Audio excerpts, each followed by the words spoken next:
Dun dun dun dun dun dun dun. Everyone is here. Well, I am here, you are here, and 100 of my favorite albums from 2018 are here. As today we're going to be celebrating the top 100 albums of the past 12 months. And we're doing it in a little bit different format than what we've been doing since I started Bryce About Music, as you may be listening to this in an audio file, which is not something we've done before, or if you are watching on YouTube at Bryce About Music, it doesn't have the normal video. Instead, we just have the album art posted, as there's a lot of albums here, and it's kind of nice to just kick back, be able to not have to worry about lighting and editing and all of that kind of stuff. I can just sit here in this poorly lit room with coffee in hand, messy hair, with my dog on my bed, and just have a nice little chat about the amazing year of music that we've just had. And there will be, as I alluded to, a lot of albums to get to. And we're going to start out just kind of going through some of these records very quickly, as we do need to fly by some of the early ones, but there are some that I want to go into more detail, particularly some of the later albums as we start to get to the top of the list. And so I wanted to contribute what I've listened to in 2018 and the albums that I felt passionate about, and just get a chance to kind of sit down and talk over my feelings about it, kind of start a conversation on the music of the past year. And if you are listening on YouTube and you want something that you can listen to portably on your commute and just kind of have as like a fireside chat during the holidays, you can hit the download link in the description there, as there will be a link to that audio file. And if you are listening to it in that audio file and you want something a little bit more visual, you can go to Bryce About Music on YouTube and watch our video there that has all of the album art, so it may be a little bit easier to track. And if you've never seen our channel before, this will be a list that covers all different types of music. Of course, I have my own biases, we all do, I understand that, but we are going to be talking about albums in electronic music, metal, rock, hip-hop, folk, jazz, all types of experimental music, and we will have albums from different parts of the world as well, and in an audio format that of course is going to come with some pronunciation errors, as I am an English speaker, so I apologize profusely for any mispronunciations to come with that. I will do my best to pronounce everything as correctly as possible with the help of trusty Google Translate. So with that disclaimer, I think it's just about time to get into the music here and celebrate the top 100 albums of 2018. And at number 100, we have a fun and witty 90s sounding punk album from Drug Church with Cheer. Our number 99 album is the collaboration between Italian jazz and noise rock band Zoo and neo-folk legends Current 93 as Zoo 93 with the beautifully arranged Mirror Emperor. Our 98 record comes courtesy of Isloscope with All Is Immensity and Chaos, a record that alternates between dark ambient and some of the most danceable noise tracks you'll ever hear. Seriously, tell me this doesn't bump. At 97, the third album from one of the most consistent bands in modern metal, Chemist, some really nice melodic vocals and catchy songwriting over heavy doom and stoner metal on this one. And at number 96, the latest from Marissa Nadler, For My Crimes, another solid album of dark and catchy folk music with a ton of atmosphere. Our number 95 album is an Ethiopian jazz record led by accordion player Hailu Murgia. It's called Lalabelu, and it is super groovy. At number 94 is Pinoy, a collaboration between French bands Poi and Ni with their album Brand Coco, an especially aggressive bit of progressive rock that at times sounds like the two bands are just playing on top of each other. And at 93, we have the debut record from Pejash, a Polish down-tempo producer who makes super laid-back house beats that all have a very warm, old-timey aesthetic. The album is called Ostani Dzień Lata, which appropriately translates to The Last Day of Summer. And at 92, we have the return of one of my personal favorite Japanese rock bands called Mass of the Fermenting Dregs, with a brief but mostly great mix of indie rock and shoegaze with No New World. And our 91 album is the latest from Flatbush Zombies, the second album from the Brooklyn Trio, which is just as inconsistent as their first, but the highs are much higher with some of my favorite hip-hop tracks of the year. The album is called Vacation in Hell. And moving right along with some of the quick ones, at number 90 is the Canadian death metal band To Mold with Manner of Infinite Forms, a really tight and groovy take on the genre. And while this year had a number of solid, more old school sounding death metal albums, this was the one that stood out to me as the most consistently fun.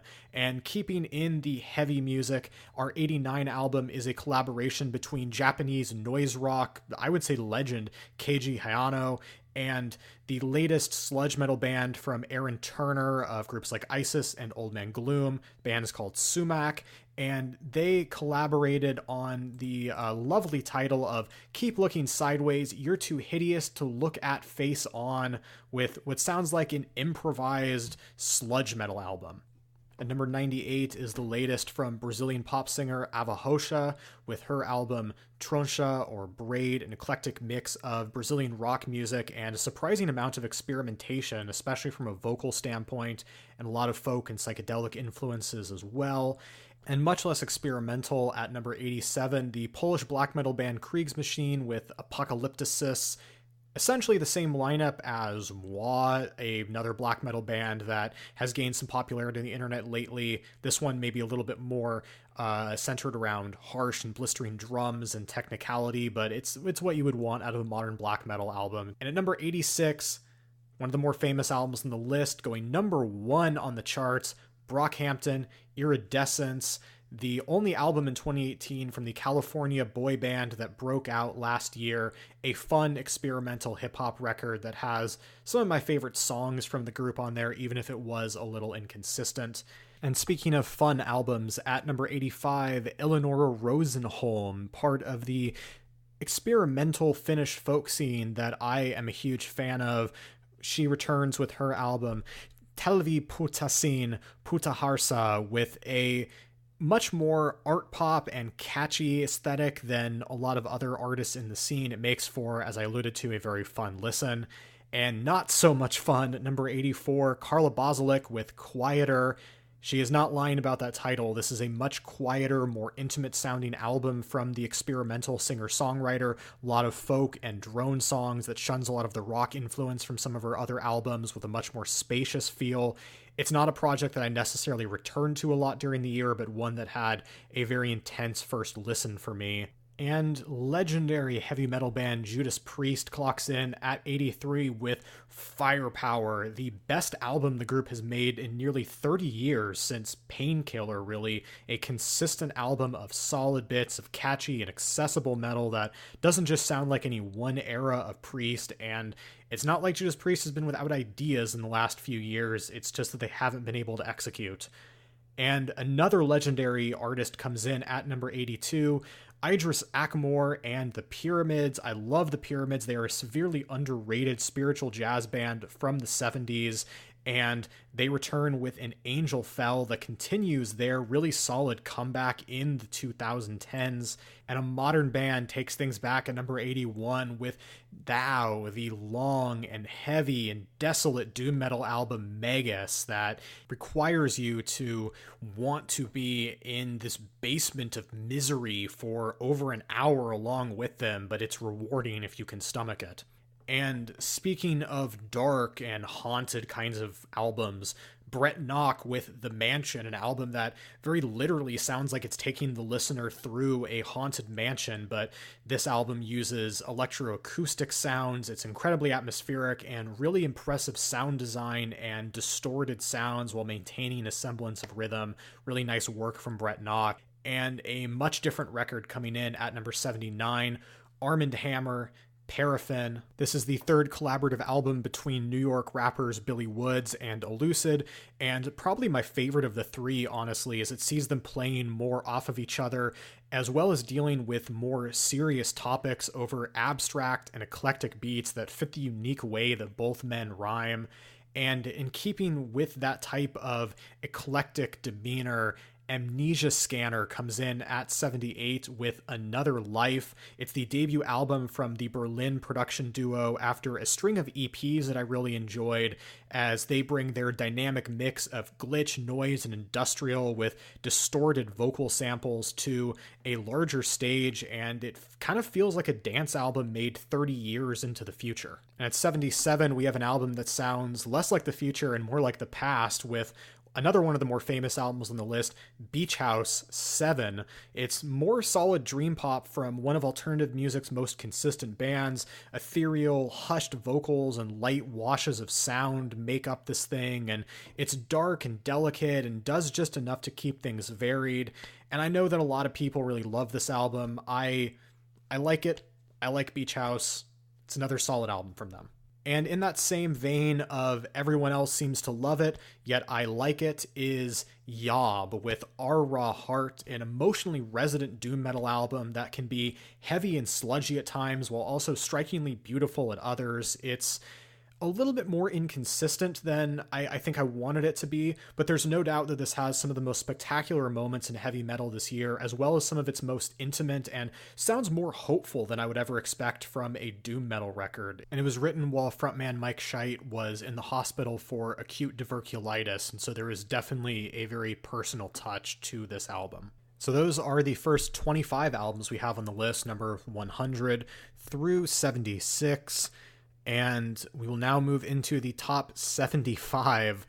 And that may sound like a lot of albums, but again, this really was such an incredible year for music that a lot of these albums are ones that I would listen to in preparation for doing this podcast or video, and I would try to move up and then realize I can't because there are just so many great albums ahead of it. And one of those albums is Angélique Kidjo's cover of Talking Heads' 1980 post-punk classic Remain in Light, essentially an Afro-funk version of this album with more modern sounding, bouncy arrangements, and the lyrics take on new meaning as a result, which shows not only smart decisions by Kidjo in arranging this new record, but also just shows how well the original was written. And it's a really interesting album in terms of adapting a classic album and bringing it into a new style 40 years later that sounds nothing like the original.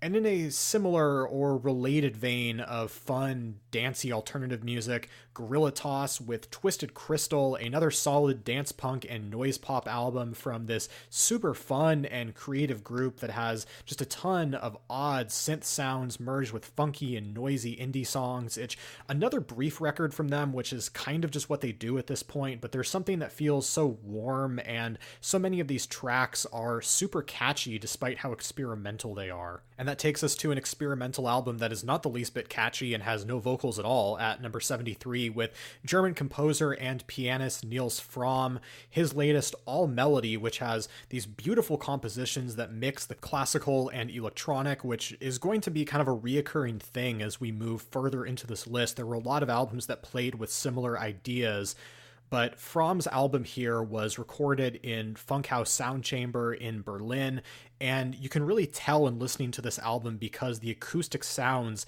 ring throughout the mix with kind of the sense of wide open space as you hear the mix of orchestras and synths kind of ricocheting all over the place. It's a really interesting album in terms of sound design and feels like this giant 75-minute composition with returning motifs. It's a beautiful work and a very fascinating album from a compositional standpoint.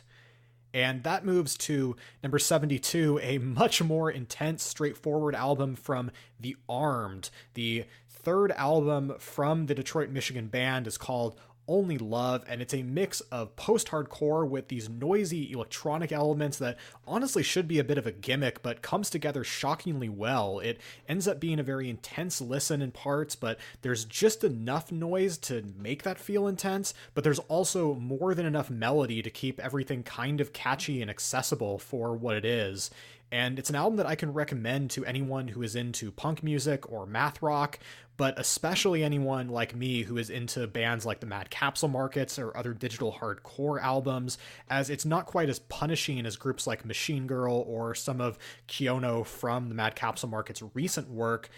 And our number 71 album is the super delightful sounding debut from Kali Uchis. It is called Isolation, and it is a pop album that simultaneously feels familiar and fresh, as all of the different Latin influences on the record give it such a good amount of variety, and it mixes R&B and neo-soul and hip-hop into it. It has English and Spanish lyrics, and Kali Uchis is such a strong vocalist, but there's such a variety in arrangements that you don't often hear in an album that is this close to just pure pop music, that it left a smile on my face and kept me entertained throughout. It is a very consistent bit of pop music and a really easy one to recommend, so it gets the 71 spot on my list. And at number 70 is an album that I definitely would not classify as pop, although it is the most accessible thing this band has done. It is Psy, no, not the Korean pop singer, but Psy, the Japanese avant-garde metal band. The first album in a while by them that doesn't sound like it was recorded on someone's cell phone, so props to them for actually getting a producer on this thing, as this album, Heir to Despair, is a more accessible and melodic album than most of their discography, and a return to some of the group's more progressive and symphonic elements, and also influenced by more traditional Japanese folk music as well, and it's kind of the closest thing I've ever heard to Japanese folk prog metal, which is pretty awesome. And speaking of artists doing something different, our number 69 album is from Laurel Halo, a producer who has long been a favorite of mine, as she does an ambient instrumental album in raw silk uncut wood that is a much more production-oriented album, as you would expect from something that's instrumental, but also one that is a lot more electroacoustic influenced, with more repetitive tracks that focused a lot more on texture and kind of this loungy, almost jazzy feel at times. I'm a big fan of it, even if it is different from some of the previous material she's done, and I don't like it quite as much as her brilliant record Dust last year, which actually topped my album of the year list. But still, for an artist to come back and do something this different from her typical work, this successfully, like, big shout out to Laurel Halo. This is a great album. And at number 68 is the 81-year-old legendary Brazilian singer Elza Soares with Duze Mulher, a record that translates to God is a Woman. And Elza Soares only seems to get more experimental as she gets older, which is kind of amazing in and of itself. It's a follow-up to an utterly fantastic record that she recorded a few years ago, and while this one shows her age as a vocalist a little bit more, there is still such a strong variety of rock, electronic, samba, and punk music put together in some really unusual ways to consistently solid results, and it just shows how awesome Brazil's experimental rock scene is at the moment. At number 67, we move to a much more somber album to talk about, and one that I'm actually a little bit dreading getting into. It is Swimming from the late Mac Miller, who tragically passed away just a month or so after this album came out, and he left us with a really sparse, jazzy album that has him singing more than in a lot of his past records, and tragically deals with themes of depression and addiction. Like, it's a very difficult album for me to separate from his death, because it deals with a lot of the things that led up to his actual death. And it's really beautifully produced album. It's an honest sounding performance and written very beautifully. Even if Mac is not the greatest technical singer in the world, I think it comes across as very earnest and has some of the most mature tracks of his career, and an album that I continue to go back to long after its release. So rest in peace, Mac Miller. Our number 66 album is from a legendary rock band that really, you could say, returned to form in 2018, but honestly, this is so different from anything they've done, it feels like kind of an evolution in a way. It is called Bad Witch. It is from a group you've heard of, 9 Inch Nails, probably heard of them. And it fits into this trilogy of short projects and EPs that they've been making over the last couple of years. And honestly, they could have easily just made a retro album that would have pleased fans, but instead they chose to make a more experimental album that combines some of the industrial rock aggression of their early 90s works, but with saxophones and distortion and modern electronics. And it's really great to just have them back in top form doing really creative work. And I probably would have put this a lot higher if it was just a little bit longer. It feels like it's a little bit truncated, but what's here is very strong. And at number 65, going into the sort of experimental electronic vein, is Von Lit Folk with Hambo, an electronic body music album, which is not something I expected to put on a list like this, that eschews the typical goth and aggressive, I guess you could say, sound of the genre for something that is a little bit more traditional sounding, particularly with Swedish dance music, as the title would suggest. There's accordions and a lot of experimentation that helps create a very raw sound that also has a more regionalized feel than anything else I've heard in the genre. So this is kind of something different and a cool one to check out if you're into that kind of thing. And sticking with electronic music, at number 64 is the very spiritual sounding album from DJ Healer called Nothing to Loose. It is one of two projects from the mysterious producer formerly known as Trompens that was released in 2018. And it's an ambient house record that has this very Ghost in the Machine type of sound, like that sort of human spirit inside a tape thing that Burial achieves at his best, but I guess in this case the spirit is God. But the thing is that its spiritualism feels very natural. Like, the whole thing feels very emotionally resonant and almost like a DJ set that just has this kind of spirit trapped in it, which is a really cool feeling and keeps getting better and more atmospheric as the album goes on. And at number 63, we have an album, or one half of a double album. I don't actually know what it is exactly, but it's from a really creative sludge and progressive metal band called The Ocean. The seventh album from the German band is called Phanerozoic 1 Paleozoic, and while it does feel like part one of a larger series, the band continues to find ways to blend the slow and heavy with faster, more hardcore influenced sections while still maintaining a melodic, progressive tone throughout.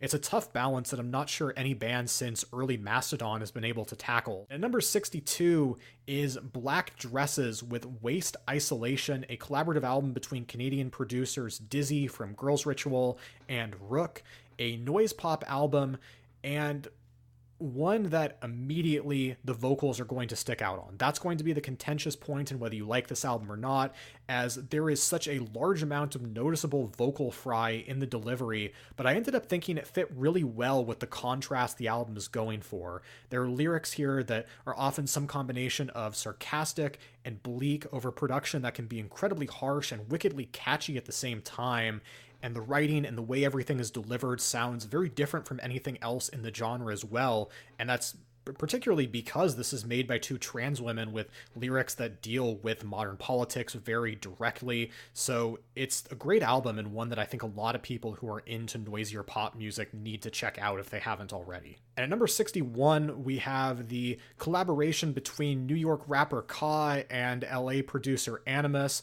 as they come together as Hermit and the Recluse for the very Greek-influenced record Orpheus versus the Sirens, with this sparse and atmospheric production that sounds like the soundtrack to a classic Greek film, over Ka's rapping about stories of childhood and life's challenges through Greek metaphors and stories. The storytelling, particularly from a conceptual standpoint, is excellent on this record, and it's really hard to pull off that type of concept in hip-hop. The vibe on the record is typical Ka with slow, articulate flow that is either going to be your thing or not, but it's very impressive from a writing standpoint, so definitely one of my favorite hip-hop albums of the year.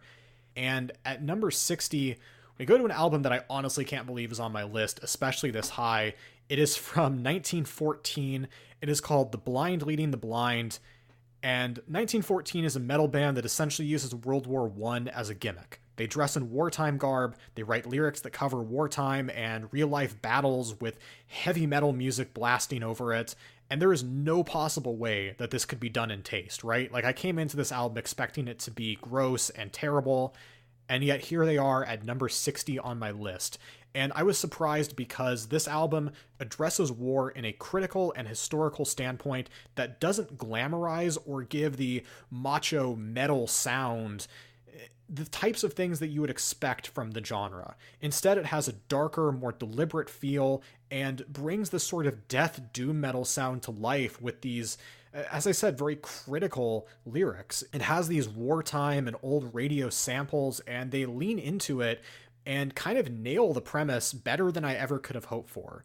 The metal itself is a raw and brutal mix of death and doom with enough melody to keep things going, and honestly, it's one of my biggest surprises of 2018. And at number 59 is kind of the opposite of that, an album that is exactly what you would expect, but just done really well. It is a Zool album from the Japanese group led by Tetsuya Yoshida called Hoenji Hakai. The album is called Dorem Vishka. And just like any Zool record, it is obviously influenced by Magma, essentially a mix of progressive rock and jazz with all sorts of just constant musical changes and operatic vocals and saxophones and near metal riffs. It has all of that you would want from a Zool album, but there's also some modern touches as well to this thing, and the music rarely plays for more than 20 to 30 seconds at a time. It's just constantly switching to different sounds that are all really well done. Like, it's rare to hear Zool music performed this well consistently for the length of an album. It's certainly a bit of a niche album, but it does its thing super well. And if you're into Magma or any type of weird progressive music, this is definitely something that you should be checking out. And at number 58 is an album that is kind of deceptively weird. I went into this one, Melody's Echo Chamber, with the album Bon Voyage, thinking that this was just going to be another solid psychedelic, ethereal, dream pop album, because for the first couple minutes, it's exactly that. You know exactly what this is going to be. There's a dime a dozen albums that have a female vocalist singing very ethereally over this sort of sweet psychedelic sound. And then this one quickly subverts expectations, adding in turntables, beatboxing, orchestral instruments, and it just keeps going from there with all sorts of other surprises, but it keeps the atmosphere that you would want from a psychedelic pop album. Like, it still is a very good one of those. It just ends up creating a much larger and much bigger sense of tension because of all of the fun surprises that it will throw your way.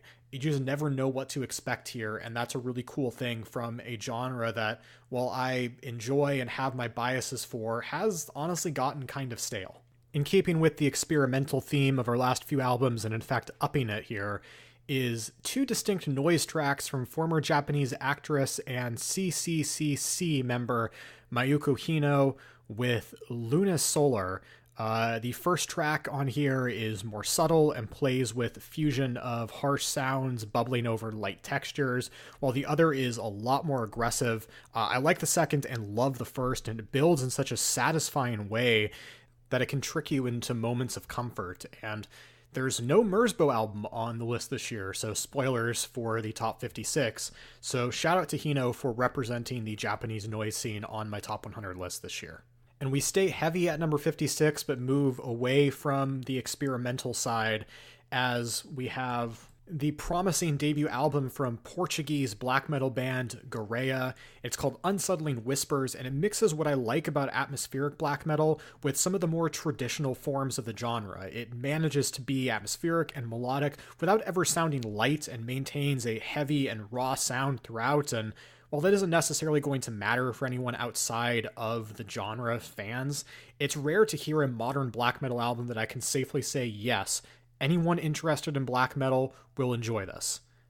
There's probably someone out there who won't because they only listen to bands that have less than 1,000 fans or whatever, but anyone reasonable who listens to black metal will probably enjoy this album. And now we move to hip-hop at number 55 with Royce da 5'9", kind of a surprise entry on this list for me with Book of Ryan. That's not to say I don't like Royce da 5'9". He's an excellent rapper and has been for a long time, but I've just never considered Royce to be an album artist, and he comes through here with a collection of mostly personal tracks that really allows us to get to know someone who, as I said, has always been a talented MC, but gets to know him on a deeper level than that. And it's easily the most mature and conceptual project that Royce has delivered so far. So again, a bit of a surprise that at the end of the year, I'm talking about a Royce da 5'9" album, but here we are, great album. And at number 54, the side project from Gareth Lydiard and Fiona Kitchen from Australian band The Drones. It is a fun musical project, but surprisingly political lyrically. A kind of heavy album at times that deals with some pretty direct modern politics, but has blues and noise rock and a ton of psychedelia in its instrumentation. It's kind of a nice diversion from a lot of the stuff the drones have been doing lately, but a really interesting project. I should probably say again what it's called. Tropical Fuckstorm is the name of it. I love saying that. Tropical Fuckstorm. A Laughing Death in Meat Space is the album title. Again, a side project from the drones. So a fun rock album that deals with some pretty heavy themes. And at number 53, another Australian band. Two Australian bands in a row, the Necks. A very different project. The album is called Body. It is their 20th album from the Australian instrumental trio, and like a lot of Necks albums, it's repetitive and has one long song, nearly an hour long in this case, but it is one of the most active albums in their entire discography as it goes through a number of different styles and in some ways feels like kind of a career retrospective for the group. It has sort of a long jazz section, a long ambient section, a long post-rock section, and an incredible and surprising krautrock section, which if you've seen any of my YouTube videos, you know how much I love bands like Can and Kraftwerk, so very much into that. But it really feels divided into those four different sections that build into each other, and it continues the annual tradition of quality Necks albums. That's how you get to 20 albums.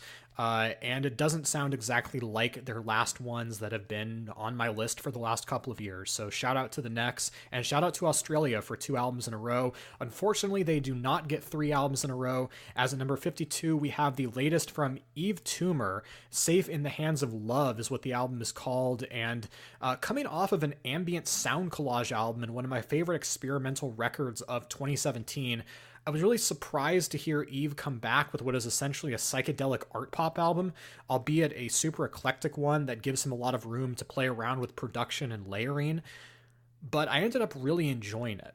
And the fact that the layering and the contrast between many of the aesthetics he uses is really what makes the album shine is not all that surprising, because that's why I like a lot of his ambient work, but it's great to hear that in something that is essentially much more pop focused.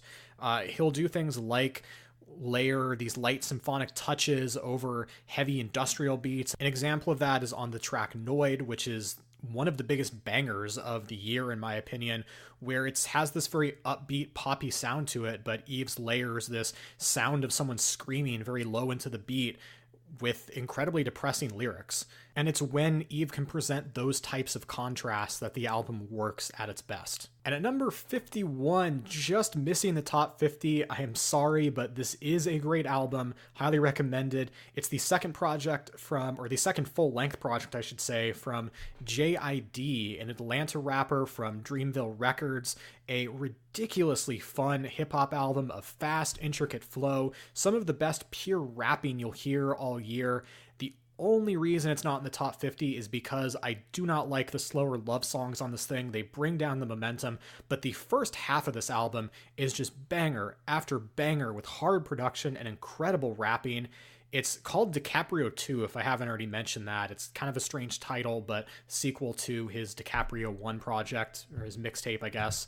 But it has the type of beats that are going to appeal to younger fans of the genre and really hard beats. But it also has the rapping for hip-hop purists who want rappers to just rap, and it has a lot of unique style and voice changes as well.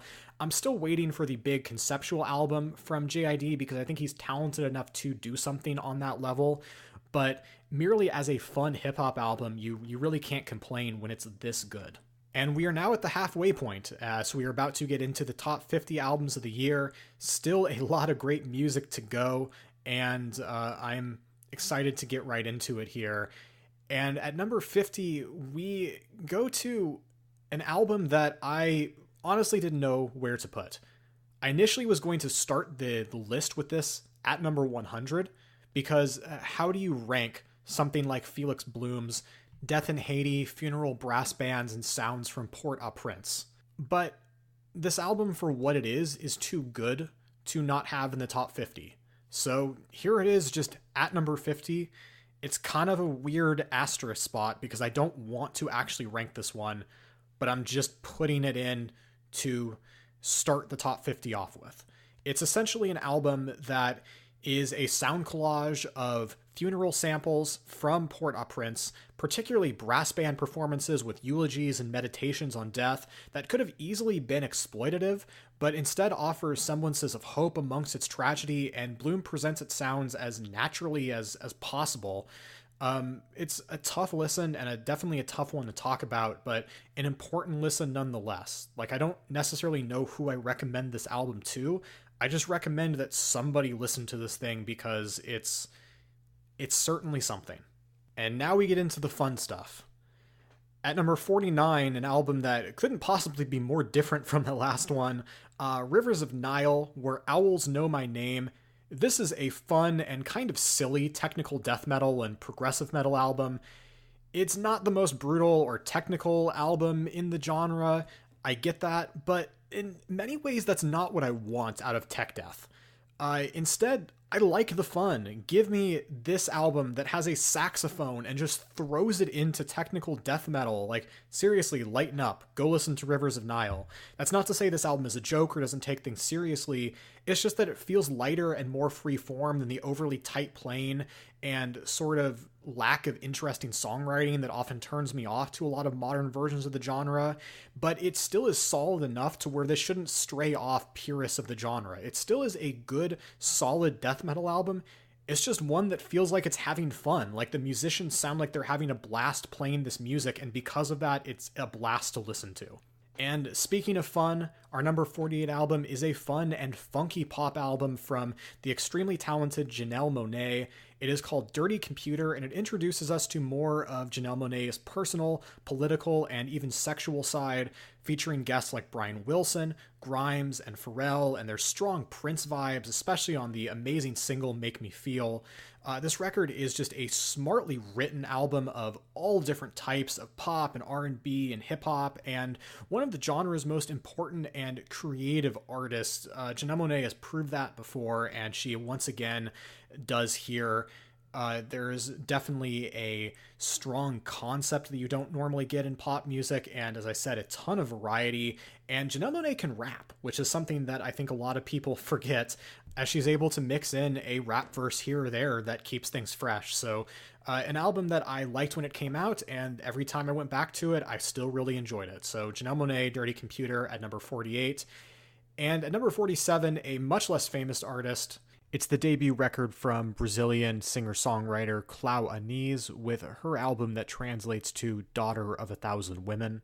It is a mix of slower, more atmospheric types of rock music such as slowcore and post-rock with Brazilian pop that creates a sound that is not only lush and ethereal, but very pretty and unique for a number of reasons. One is, of course, the Brazilian flavor that the album has. You really don't find in a lot of slow and meditative rock music, and that allows them to build to what isn't your typical crescendo in this type of music, but instead genuine moments of Brazilian pop with pretty excellent vocals. But on top of that, this record also has a jazzier edge to it that feels unique and allows the group to carry out a sort of tension and vibe through multiple tracks. Like, when you talk about the crescendo in a post-rock song, this feels almost like a crescendo through multiple tracks and a very unique crescendo because of the different types of music. Like, it starts out very dark, but the second half feels a lot more upbeat, and it's just an extremely eclectic and very exciting debut. And we stay with exciting debuts at number 46, and with eclectic albums as well. The debut record from Japanese noise pop artist Haru Nemuri with Haru Tashirya, a record that I guess you could say is like noise J-pop. It's also hip-hop and hardcore punk and electronic and all sorts of other odd mixes that is all thrown together, or all kept together, I should say, from Haru's incredible vocal variety. She really makes this album as she can power over all of the wild production as it constantly shifts, with her voice going from near rap to this very sort of happy J-pop sounding singing to screams. It's like Midori or Melt Banana or some other Japanese noise rock bands going full J-pop, and it's awesome. It is such a trip to listen to in its entirety, and definitely an album that I recommend to fans of experimental music, particularly of the very specific kind of Japanese experimental pop and rock, but also one that, just because it reaches some more J-pop sounds, is a little bit more accessible than some of the others, despite how eclectic it is. And we return to the US at number 45 with the latest from New York City rock band Parquet Courts. It's called Wide Awake, and it's a clever modern update to punk and post-punk with acutely political lyrics. It's certainly a catchy album with some danceable rhythms, and produced by Danger Mouse, and kind of has his little production touches all over the place. But it's also one of the strongest political albums of 2018, as well as just one of the most interesting rock albums in general. Even the softer songs have Andrew Savage's rough wail over them and has that very rough punk exterior. But there is still that political lyrics that run over the entire record. It's lyrically on point, whether it's critiquing America's fetishization of violence, telling stories of economic turmoil, or more personal stories of tragedy. It's just such a well-written album, even if it borrows so much from a lot of punk sounds and indie rock sounds from years past. It's just a really solid, well-written, well-produced punk rock album, and definitely one that I highly recommend for anyone who is into that type of music. And our number 44 album is one that I'm very happy to have in the top 50 because I've always liked this artist, Blood Orange, but I'm very excited that Devonte Hines has finally put together an album that I've liked as a whole. This is an eclectic and deeply personal record that fits right into the atmospheric, alternative R&B of artists like Frank Ocean, The Weeknd, Serpents with Feet, and plenty of others, but this album, Negro Swan, has Hines' own brand of funk, jazz, soul, and synth pop, as well as lyrics that deal with often uncomfortable topics. It right away starts out addressing the tragic shooting in an LGBT nightclub in Orlando from 2016, and from there it dives into topics of sexuality, race, and mental health.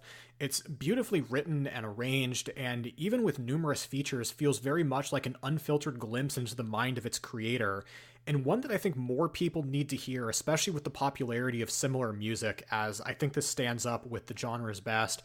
And our number 43 album is one from an artist that has really been putting it together for a while, but still one that more people need to check out. It is the Czech hip-hop group WWW Neurobeat, with an album that translates to You Cannot Drown in the Same River Twice. And this is a group that has quietly been one of the most creative and experimental acts in the industrial hip-hop field for years now. They have super glitchy and dynamic beats that are intricately layered and change constantly throughout each song, even with someone rapping over them. And this album just continues that trend. It's different sounding beats than some of the others that they've had on previous albums, and the MC sounds like an instrument that blends in with the beat, and in such a way that I think you can listen to this just as an electronic album, even if you don't understand all of the lyrics, which is different than a lot of other foreign language hip-hop albums, which I think is a barrier for a lot of English language speakers to get into foreign hip-hop. But huge shout out to Lucas Majeka, who, and I apologize if I'm mispronouncing that, who on my channel posted some great resources on the album's lyrics and meaning, and from what I can tell, it appears that the intricacy in the production applies to the lyrics as well, and it's a shame that only a few songs are fully translated, as I really do want to check out all of the details on what this album means, because there is so much detail in the way that the beats here are arranged and in the way that the lines are delivered that there clearly is a lot of attention to detail put into the album as a whole. So even if you can't understand everything, this is still one that more people should check out, because you can just listen to this as a really brilliant and richly arranged glitch album. But it's also one that seems to deal with themes of society and oppression as well, and that's really awesome because it works with the types of production and very industrial, workman-like sounding beats that this thing is playing with. So big shout out to WWW Neurobeat, because this is the fourth album in a row that I've enjoyed from them, and it's great that they're continuing to make really solid, unique hip-hop. And at number 42, another kind of lesser-known artist. This one broke out a little bit this year, but they are called Birds in Row. They are a part of the vibrant French hardcore scene, and with their album We Already Lost the World, it seems like more people are finally taking notice that this is one of the heaviest, most aggressive, and violent-sounding bands in the scene. I was a big fan of their first record, You, Me, and the Violence, and here they just up that sound. It is a more emotional-sounding record, but also a heavier and rawer one than their debut. And instead of focusing on making a intense 20-minute album, which is what a lot of their peers would do, this is one that extends over the course of a longer album that is twice that length. They develop and make tense songs with improved songwriting from what the band has done before, and the music here just feels powerful. Like, the way that the music can just drop out and have everything still sound raw is something that I feel is rare in post-hardcore music. So for anyone who wants intense and emotionally resonant but smartly written hardcore, this is an album for you. And at number 41, we return to electronic music with a moody, minimalist album of house and techno beats from rival consoles. It's an album that is called Persona. It is based on the Ingmar Bergman film of the same name, or at least heavily inspired by, and it's definitely a vibe album. But a strong one, and I will say I am a fan of Ingmar Bergman and that movie Persona. I may not have necessarily gotten that connection without the title of it, but it still feels like there is a connection there, and I really like the way that the album feels conceptual, and I like the way that all of the tracks flow, and it sounds cinematic, and just in general, it's a really, really powerful sounding ambiance over dance beats. So there's not really a whole lot that I feel like I can talk about with this one. It is definitely more of a moody kind of album, and one that is very much just, this is how it made me feel, but it is a well-produced record, and one that definitely elicited strong emotions as I was listening to it, and certainly did call back to the film as I realized what the title meant. And at number 40, we return to the heavy sounds with a metal album from one-man Australian project Convulsing. The album Grievous is an incredibly impressive record from a technical standpoint, especially to have someone play all of the different instruments on this thing. But really the reason why I have this at number 40 is because of the songwriting. Brendan Sloan is the man behind the machine here, and he has made a raw, dark, and brutal album that maintains an atmosphere for very long tracks. There's a charm and personality to a lot of the music here that sets it above the typical death metal pack with these dissonant and atmospheric and kind of disgusting sounds, and that's the way I like my death metal. There's metal that sounds heavy, and then there's metal that sounds naturally and emotionally heavy, like it's heavy without trying, and that's what this is. So if that's the way that you like your death metal, this is definitely one to check out. And now we move to an album that has garnered quite a bit of praise on the interwebs. At number 39, it is the self-titled debut from Avantdale Bowling Club, also staying in the Australia-New Zealand area, specifically with New Zealand rapper Tom Scott fronting this thing. There's jazz rap, and then there's what Tom Scott and his band have done here. This is a really unique project that sounds like a fully improvised jazz session that just happens to have an MC, and in many ways feels like the natural extension of jazz rap and live band hip hop. It's kind of like a Tribe Called Quest and the Roots from a production standpoint got together and came up with whatever this is. And what I mean by that specifically is that there's a lot less repetition than you would get in traditional hip-hop beats. Like, this is something that sounds like musicians are flowing, and there's a rapper that is somehow able to ride this melody and the playing in the background, even though it's not a traditional beat by any standard.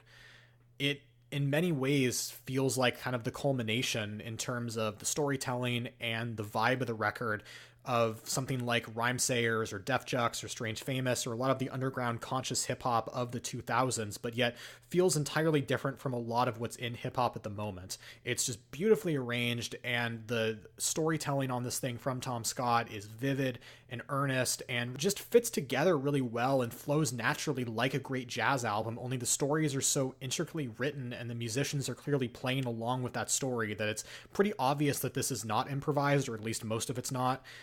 It just has that kind of feeling of this is just how it came together. It's a little bit front-loaded, I will say, which is why it's not higher on the list, but Years Gone By, the opening track, is one of my favorite songs of the year, and at least check that thing out because that song is utterly breathtaking. And our number 38 album is the sophomore record from Polish noise rock, shoegaze, and post-rock band Zolta Yashin.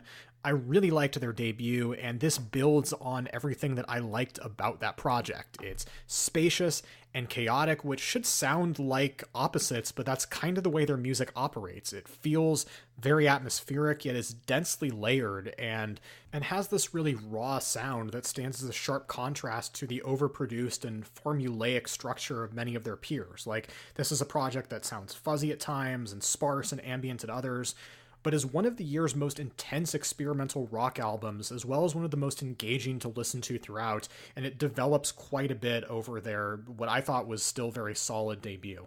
And we continue with excellent sophomore releases with our number 37 album, Cocoon Crush, from German producer Objekt. This is an incredibly detailed, sample-oriented album with a lot of striking textures.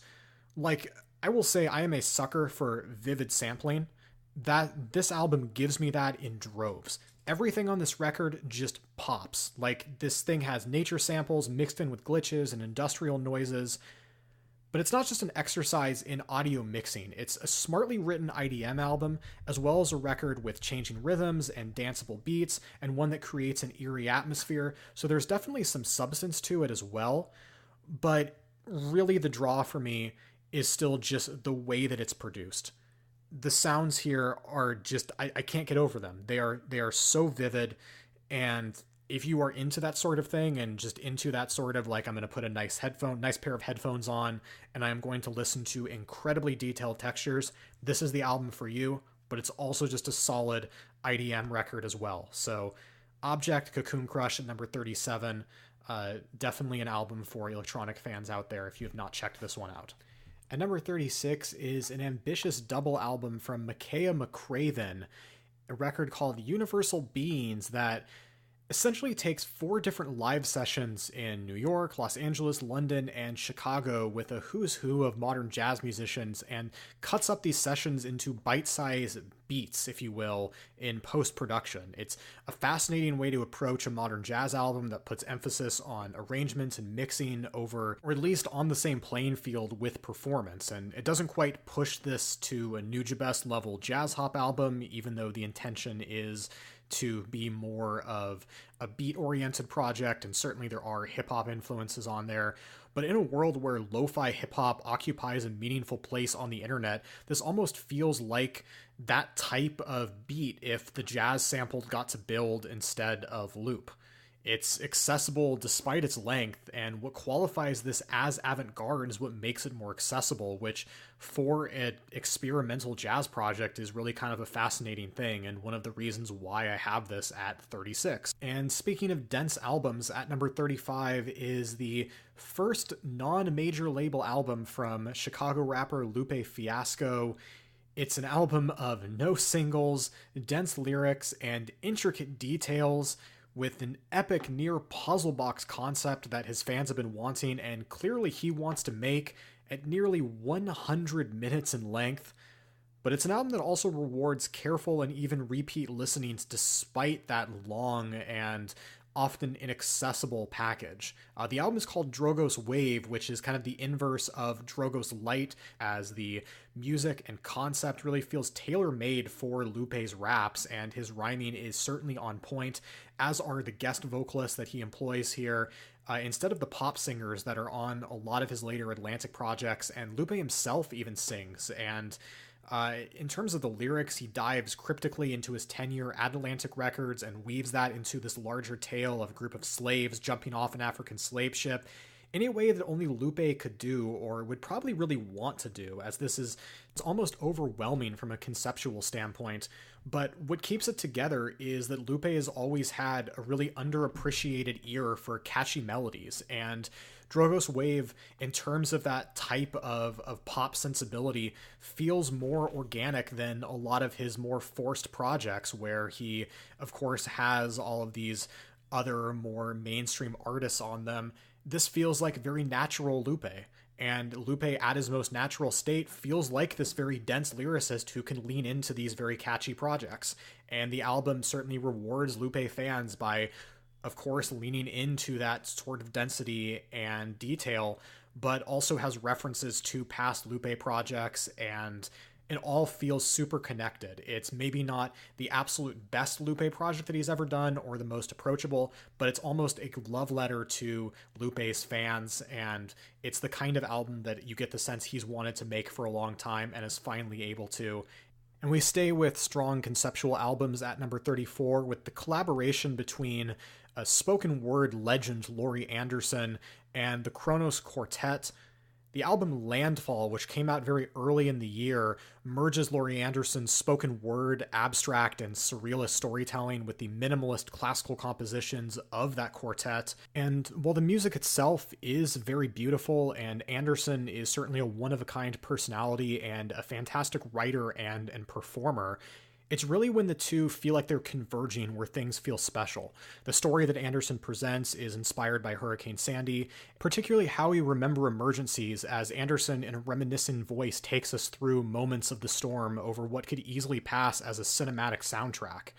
And it's a very long album of short tracks that feel like short memories, and many brief instrumental passages are here, and it even takes a while to hear Anderson's voice for the first time, as the album as a whole feels very performative and one that would take some patience, but is ultimately rewarding and powerful and shows the value of spoken word as a vocal choice in music.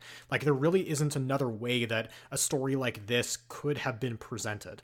And because of that, even with the very heavy theme, Landfall is less to me like this amazing and super intricate story, and more to me like an album of very sincere and powerful moments. And I think that's better, as they're individual tracks or segments that have really stuck with me throughout the year. And now we have a legendary artist of a very different variety at number 33, the stoner, and I mean stoner metal band Sleep, also a doom metal band that has not released anything in 15 years. All of a sudden, surprisingly, on 420 dropped The Sciences, a record of huge, slow, and heavy but impactful riffs in more bite-sized songs than the hour-long journey of Dope Smoker from the last time we heard them. And it, of course, has all the marijuana references and bong samples that you expect from a Sleep album, as well as the hazy pace. But the riffs here are just so good. They're so hard and fuzzy, and they make you feel the impact of every single note. And I really like that the songs change up here more than what I'm used to from Sleep. And to be clear, I do really like Dope Smoker. I think that's a brilliant album, but I like that they're doing something different. And this allows them time to get into a steady drone, but also to explore a little bit more than what they were doing on some of their past albums. It's certainly a heavy record, but one that feels oddly comforting because of that repetition. It's like they're taking you along as it explores these different areas of stoner and doom metal, but stays at a very safe pace. Like, you're always going to anticipate the riffs and pounding drums, but it's moving at such a slow pace that you know that it's coming well before it actually happens, or well before these riffs actually hit. And very few slow and heavy bands can walk that line of staying in that atmosphere they've created without getting too repetitive. And Sleep have done an excellent job of that on The Sciences. It's a very welcome return for a great band, and even if you are not into the drugs, Sleep is a band that, if you just like slow and heavy music, is absolutely worth checking out. We move now to our number 32 album. It is a breakthrough project from the South Korean folk, rock, and electronic group Mid-Air Thief. It's called Crumbling, and it reminds me a lot of Animal Collective. I want to throw that out there first. But it also does a lot differently that rises maybe not above, but certainly above what Animal Collective has done lately, but creates a different space as well. It's a lot more ethereal than what sort of other bands in the folktronica sort of scene, if you will, have been doing. It's very distorted yet playful, beautiful yet fun, weird yet accessible, and transitions from very delicate psychedelic folk to bouncier synths and back to a ton of electronic effects. It has the components of a group like Animal Collective with the atmosphere of East Asian folk music, and that's a pretty fantastic combination, as it turns out. And another project that got a good amount of love this year at number 31 is the second album from Chicago rapper No Name. Her album Room 25 is Just a beautiful album. It's just an album that is a record that just puts a smile on my face, in part because of how direct it is, and in part because of how just personal and intimate sounding it is. The album is called Room 25, and I loved No Name's debut, and this album expands upon her unique style and this chill vibe that she has that feels kind of like a poetry session at a jazz lounge, only No Name is really flowing. And it has live instrumentation that just really pops and brings out the beats in a way that would have, or the instrumentation in a way that wouldn't if she was just rapping over a traditional beat. It's, in my opinion, one of the year's most important and unique hip-hop albums that deals with some very personal and powerful topics that stays at the forefront, and does this with oftentimes a very quiet delivery over beautiful arrangements and some of the lightest production I've heard on a hip-hop album in a long time. Like, there's no 808s here at all, and it has almost like a tiny desk concert kind of feel. Which is something I couldn't really shake while I was listening to it. But look, anybody who listens to alternative hip-hop or underground hip-hop or anything like that, those are terms that you associate with your hip-hop listening. Stop sleeping on this one. This is a really beautiful record, a really well-written record, well-performed record, and something that feels different and, I would say, necessary for where hip-hop is at the moment. And our number 30 album is another record that feels very important for the themes that it's dealing with and the way that it tackles them. It is called Working Class Woman. It is an electronic album from Marie Davidson. And one term I've heard going around this year is the genre tag deconstructed club, which essentially is like taking dance beats and warping them and twisting them. And I don't know, it's a weird, like, kind of catch-all. This is literal deconstructed club. Like, this is music that is not musically necessarily doing that, but in terms of the themes it's working with, it is an intelligent and darkly funny critique of the electronic music scene, with harsh, varied beats, including a few that could just as easily be mistaken for one of the year's catchiest club bangers if you didn't have the context of the lyrics, and spoken word segments that are almost horror-like. And that's definitely going to be the divide on this album. It's certainly gotten a lot of positive press, but if you're an electronic fan who thinks, okay, I want to listen to some cool beats, and you hear the almost horror-like spoken word that Marie Davidson is sampling on here, it's going to take some getting used to. But this album is so ambitious and so conceptual, and I think really does make some excellent points about the way that producers are treated in the music scene, especially women, that I think people need to hear it. Whether it ends up being uncomfortable or not for certain listeners, I think that's okay. And it's not often that people deep into the style of dance and electronic music even attempt a concept like this, so I give Marie Davidson a lot of credit for even trying it, but I think it's very successful as well. And our number 29 album ends up being probably my favorite indie rock record of the year. It is called Bark Your Head Off Dog, which is a great name, and it is from the band Hop Along. It is a record of deceptively dark and emotional lyrics filled with depressing imagery over one of the year's most sonically fun indie rock albums, and that's kind of a contrast that I've always loved about indie rock ever since I first got into the genre in my teens. And it's led by an incredible vocal performance from Frances Quinlan, which has this very powerful yet hushed sound and covers a lot of ground, delivering an emotional and varied performance. And Quinlan will often let her voice crack as she has this every woman organic feel to the way that she sings, while also performing remarkably difficult material, especially over music that matches the dynamism of her performance, without overpowering it, I would say, as instruments will come in for only a line or so, and that type of attention to detail is rare in music this poppy. And the album itself is just very active, as there's acoustic and electronic guitars, strings, and a lot of percussion, and all of that is just constantly shifting, and yet the album still manages to sound very folky and organic and even fun, despite how dark a lot of the writing is. It's just an incredible work and an incredible performance by Quinlan, and something that I think anybody who likes folk rock and indie pop is really going to enjoy. Our number 28 album is the latest from Puus Mary, a pseudonym of Danish producer Frederik Hofmeyr. The album is called The Drought, and it is a heavy and almost classical sounding at times mix of death industrial, dark ambient, and electroacoustic that really does blur the line between classical and noise.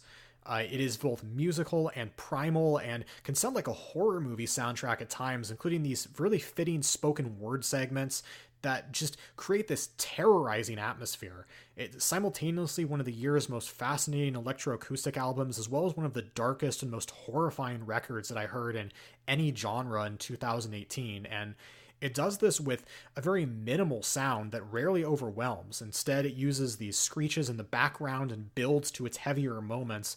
And because of that, it ends up being such an incredibly tense listen, which is not something that I say about something that I think is this rooted in noise.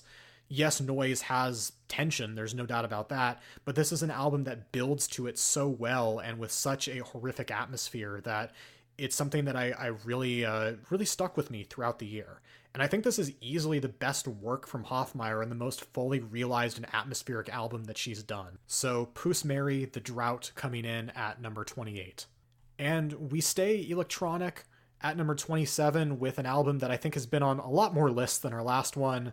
It is A.A.L. Against All Logic, with the lovely title of 2012 to 2017. And you might think that sounds like a B-Sides album, and you would be right. This is essentially a B-Sides album of Nicholas Jar, the Chilean-American experimental and ambient producer, only it's under a different pseudonym than what he usually uses, obviously, as this record is essentially a house album or a collection of house songs that he's created over this 5-year period, and he just knocks it out of the park. Like, to put it simply, even as a fan of Nicholas Jar, this is easily the most fun and accessible music that he's ever created. He sounds like he's having the time of his life making this record, even though it's presented as just, here's some songs that have been sitting for a while. But the reaction that I have to this is, how have you been sitting on this? These are just so good, and it sounds like someone has poured so much detail into these tracks. How have you just been letting this sit here for, in some cases, 6 years? But with that being said, it's nice to hear Jar just doing something that sounds fun. It's not as conceptual or ambitious as albums like Sirens, but it has that same type of intricacy in its production, just applied to a more upbeat style with some more infectious dance rhythms, and it ends up being some of the most fun dance music released this year and still has the same type of brilliant sampling that you would expect from someone as talented as Jar. It ends up being an album that I can recommend to just about any fan of dance music and electronic music because it just fits such a wide audience and is so consistently good. And even if it may not fit together in the same way that some of Jar's other projects have, it sounds like he's having a blast making these tracks, and that comes across. And at number 26, we go from an album that was recorded many years ago to an album that was actually released a couple of years ago, in Communion from South Korean multi-instrumentalist Park Ji-a. As I'm kind of cheating putting this one on the list, I found out pretty recently that this was technically released in 2016, but was released very independently and just in South Korea, and since then has received a wider release early in 2018. And so since others have been putting it on 2018 Album of the Year lists and no one actually heard this thing until this year, I'm counting it. So, shh. Don't tell anyone. But Communion is a really fascinating and welcome addition to the post-minimalist sound of artists like Colin Stetson and Sarah Newfield, Meredith Monk. It has an emphasis on classical music and jazz, much like some of those other artists, but with traditional Korean instruments as well. And Ji-a is a beautiful classical player and a great composer, and it's a chance to hear not just her take on the genre, but hear instruments and sounds that we don't typically hear in Western music played in experimental yet strikingly beautiful ways. In particular, the title track is just sublime and feels incredibly personal.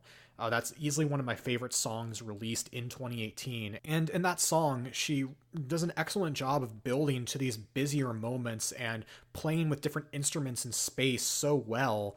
And there's something that I love about hearing breathing and the more physical sounds of an instrument as part of such gorgeous compositions like the ones that Ji-a has on this record.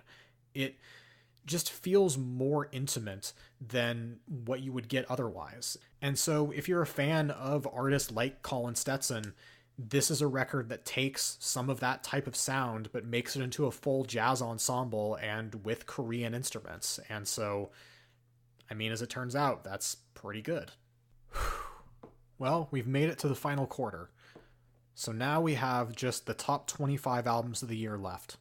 And we start out in the top 25 with an artist that is very familiar to the top 25, at least in the years that I have been doing lists this big, and certainly would be if I had gone back a little bit farther. They are perennial album of the year contenders and internet favorites, Death Grips. And they returned this year with an album that I firstly appreciate just for how different it is. It's called Year of the Snitch, and even though it has MC Ride's voice and the traditional abrasiveness that Death Grips are known for, it certainly has the same type of industrial hip-hop and glitch and noise rock and all of that stuff. The way that the band makes up the components of its music is always unpredictable. Here the band dives into almost polar opposite directions as they go farther into the noise rock tendencies of recent albums like Jenny Death and Bottomless Pit, but also return to the basics of traditional hip-hop by way of DJ Swamp's frequent turntables. Like, it feels like Death Grips going back to their roots in certain ways while also expanding upon certain, particularly some of the noisier and glitchier elements of their sounds. They continue to get even more abrasive in each album, and if you can embrace or get past that abrasiveness, there's some really super catchy music at the core of a lot of their tracks, and this album is no exception to that. But their music still satisfies on an aggressive and primitive level, and that rawness is still here on Year of the Snitch. And yet in parts this feels like almost a hip-hop remix of a lot of what Death Grips was doing in the past. Like, the band will frequently sample themselves on this record in a way they never really have before, and add in these turntables and scratches and hip-hop production more so than any other Death Grips release, while adding in those extra layers of noise. And while that kind of makes this a little bit more of a fan album than some of the other Death Grips albums that have come out recently, like, I don't think this is quite on the level or quite the importance of an album like Bottomless Pit or The Powers That Be or, certainly The Money Store from years ago, it's another great collection of experimental hip-hop that is unlike what anyone else is doing, and as so many people, so many different groups in the industrial and experimental hip-hop scene continue to copy Death Grips, this is a band that continues to stay ahead and innovate. So at number 25, Death Grips, Year of the Snitch. And at number 24 is another industrial project. This one a very literal industrial project from Author and Punisher. The album is called Beastland, and it is from mechanical engineer Tristan Schoen, who basically makes switches and controllers for his blend of industrial, doom, and drone metal that doesn't always sound like it would play on a studio record, but he has managed to make you feel the weight and bass of his instruments in every track. This is such a physical sounding record, and I like that some of the shorter songs on here kind of allow the ridiculously heavy industrial beats to come to the forefront, but yet they're oddly accessible for what they are. Like, while Author and Punisher may be more known in the metal community because that's where they started, this is an album that will appeal to fans of noise and industrial because it does feel so raw and harsh, but because the structure and moments of melody make it easy to recommend to anyone looking for that type of loud industrial rock that Nine Inch Nails became famous for in the early 90s, I feel like I can recommend it to a lot of people past just the metal community. And just as an album, it improves on the things I've liked about Author and Punisher in the past, as it just feels so raw, so brutal, so heavy, and it has the best vocal work from Schoen yet, with his heavy distorted screams fitting perfectly in with the music. So if you're interested in any of the styles of industrial rock and metal and noise that I've talked about here, this is an album that I think went under the radar a little bit this year that should definitely be listened to. It's, again, Beastland by Author and Punisher, coming in at number 24. And an album that did not go under the radar, let's say,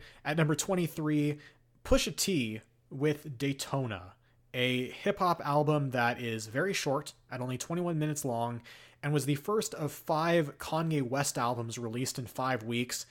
Spoiler alert, it is the only one that made my list. Sorry, Kids See Ghost fans. That album didn't do anything for me. But Daytona did. And a big reason for that is because of Pusha T's rapping, first and foremost. I think bar for bar, this is some of the most technical and talented rapping of the year. And some of the best of Pusha's career as well. And I've always respected Pusha greatly as a rapper. He doesn't necessarily change his topics up a whole lot. Like, you know what you're going to get with Pusha T. You know that he's going to talk about his life as a drug dealer. You know that he's going to twist words and play with all of the double entendres with coke dealing and whatnot.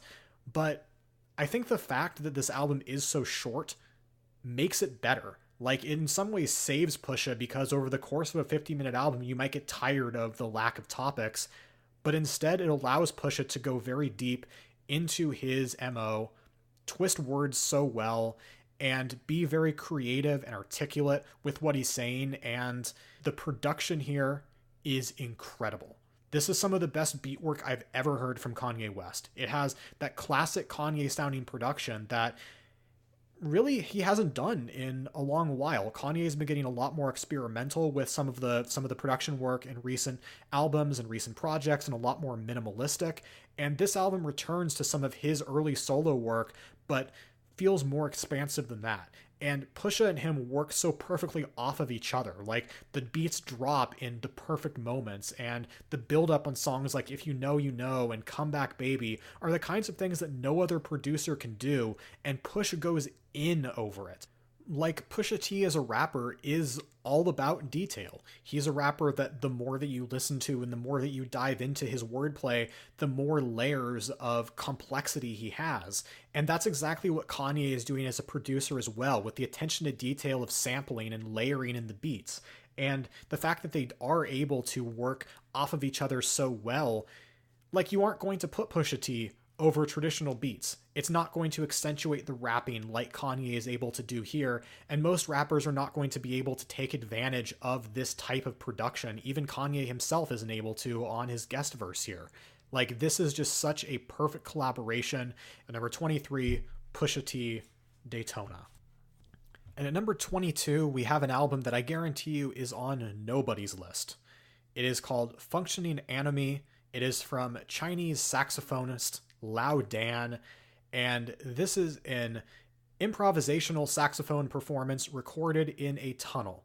You hear all of the different sounds outside of the tunnel as well, including people moving around, cars passing by, and you hear the incredible ricochet and reverb of the tunnel and the acoustics. And it is an incredible listen in terms of sound design and performance. It is such a sparse record, and it's like if someone isolated the saxophone in an avant-garde jazz album and just plucked it right out of the mix.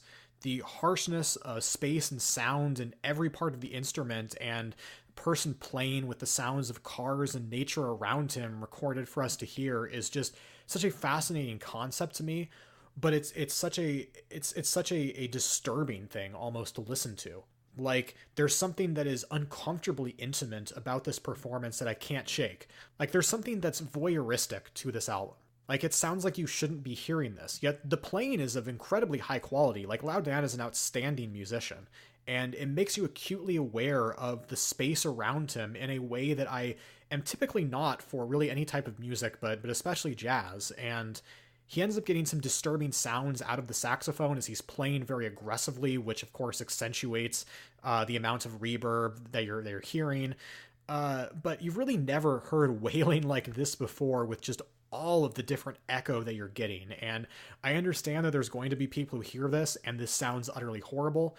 I totally understand that. It's not an album for everyone. There's a reason this is not on a lot of people's list, and not a lot of people have heard this.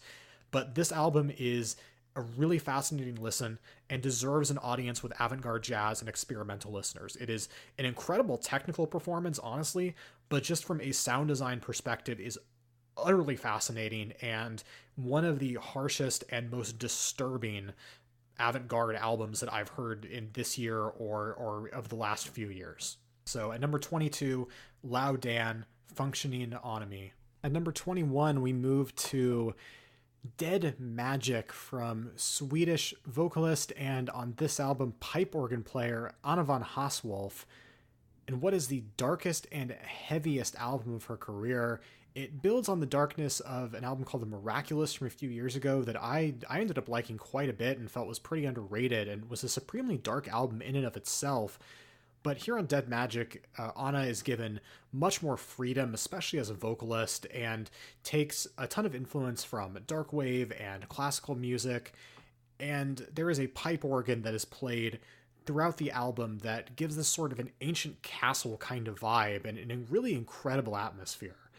That's paired with an exceptional and rangy vocal performance and a production from Randall Dunn that helps accentuate the dark vibes that Anna is really leaning into on this record. And as far as darkwave goes, I have really loved the modern incantations of the genre, such as Chelsea Wolfe and Zola Jesus, but this almost feels like the medieval return to the more neoclassical version of that sound of artists like Dead Can Dance and Black Tape for a Blue Girl, but updated with the heaviness and darkness of some of those modern artists. It's not as outwardly pretty, but it allows Anna's voice to shine that much more because of it. And it's a shame because one album had to miss out on the top 20, and I'm sorry it had to be this one, because I think this is a really exceptional record and an album from an artist that I've liked for quite a while. I was into Anna when she was doing more sort of art pop, and to see her fully realizing the sound of her past few records is really fantastic. So I'm sorry this had to miss the top 20, but at 21, Anna von Hausswolff, Dead Magic, definitely check this one out, especially if you are into any sort of dark wave or ethereal music. And our number 20 album is the fourth from a unique Polish improvisational band. They're called Kirk, and the album that they've created is called Iridescence, and I'm a huge fan of the first three Kirk albums. They are a really brilliant and creative mix of ambient and dub and hip hop and jazz. And Poland has a really vibrant experimental jazz scene at the moment. And even amongst that, Kirk has stood out to me because their music sounds so freeform and also so influenced by electronic and hip hop and very modern and progressive sounding. On this album, they lean much more into the patient and chill and atmospheric vibe that hasn't always been at the forefront of their music. In fact, this album almost sounds like an improvisational instrumental hip-hop group turned all the way to the avant-garde with turntables, trumpets, and even a gramophone and all sorts of samples. And there's even a guest vocalist, Antonina Novaka, adds some light and rather gorgeous vocals to the latter half of the album in particular, which gives it a distinct feel from not just Kirk's discography, but in general the vibrant Polish jazz scene. Is none of them really sound this ethereal or chill, and that's a surprise from this group. And one thing I'll say about Kirk is that if you haven't heard them before, checking out just one album of theirs doesn't necessarily give you a great idea of their sound. It gives you an idea of their structure, as their songs tend to build on what was there previously. It all feels like sort of it starts out with a little bit of a building block and a sample, and then starts to evolve from there. But in terms of the tone and vibe of the record, this one feels really distinct from anything they've done before, and I think is an excellent evolution over their last album, which took much longer songs. This one has some of that, but also has some songs that could fit into a very chill playlist as well. So number 20, Kirk, Iridescence. It translates, I believe, to Their Wild Hearts. Now, if you recall earlier on this list, I mentioned that it was a really good year for death metal. And at number 19, we have what I believe to be the best death metal album of the year. It is from Horrendous, a Philadelphia-based death metal band that recalls some of Death's later career work with their progressive and technical death metal sound, but adds this layer of dark, desolate, and disgusting aesthetic that really makes them distinct from not just Death and sort of the old school progressive death metal that they're influenced by, but from death metal as a whole right now.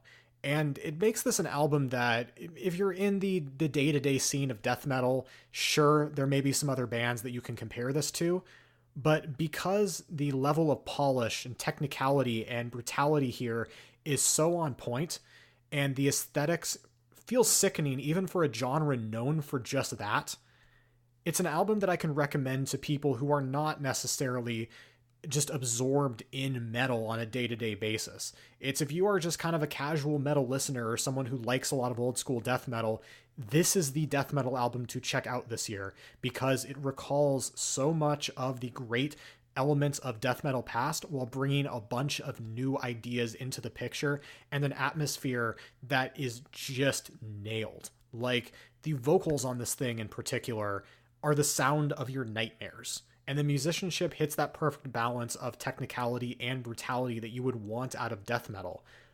But most importantly, this album has personality. Horrendous has this feeling of just, I want to just use the word disgusting over and over again because there's really nothing else that describes it. It has this gory horror movie kind of feel that will impress you with its musicianship and even draw you in with some of its surprising melody and progressive undertones, but will just keep you on the edge of your seat with its ambiance and that horrific atmosphere. Like, few albums have that sort of rawness and that layer of desolation while also sounding as polished as this one. So, number 19, Horrendous, Idol. And our number 18 album is the debut from Scottish producer Sophie, who has produced for all sorts of pop musicians, but really comes into her own as a star on her solo debut, Oil of Every Pearl's Uninsides. She has this incredibly dynamic mix of pop, industrial, and electronic in her sound, with songs that have a ridiculously catchy melody over often directly abrasive, pounding beats, and very direct vocals where she'll often deliver just one syllable at a time per line that can make her sound really powerful and aggressive over this type of production.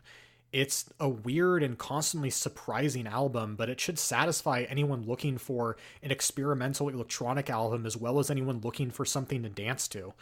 And there's just something weirdly infectious about the tracks here. It's like everything sounds like super sugary and sweet, but yet there's a cold machine type harshness to it at the same time. And that's paired with lyrics that deal directly with gender, identity, and the human body that is made even more poignant by the fact that Sophie has quickly become one of the most visible trans women in music, or really all of arts and entertainment at the moment. And this album, despite how digital it sounds, feels like such a personal work.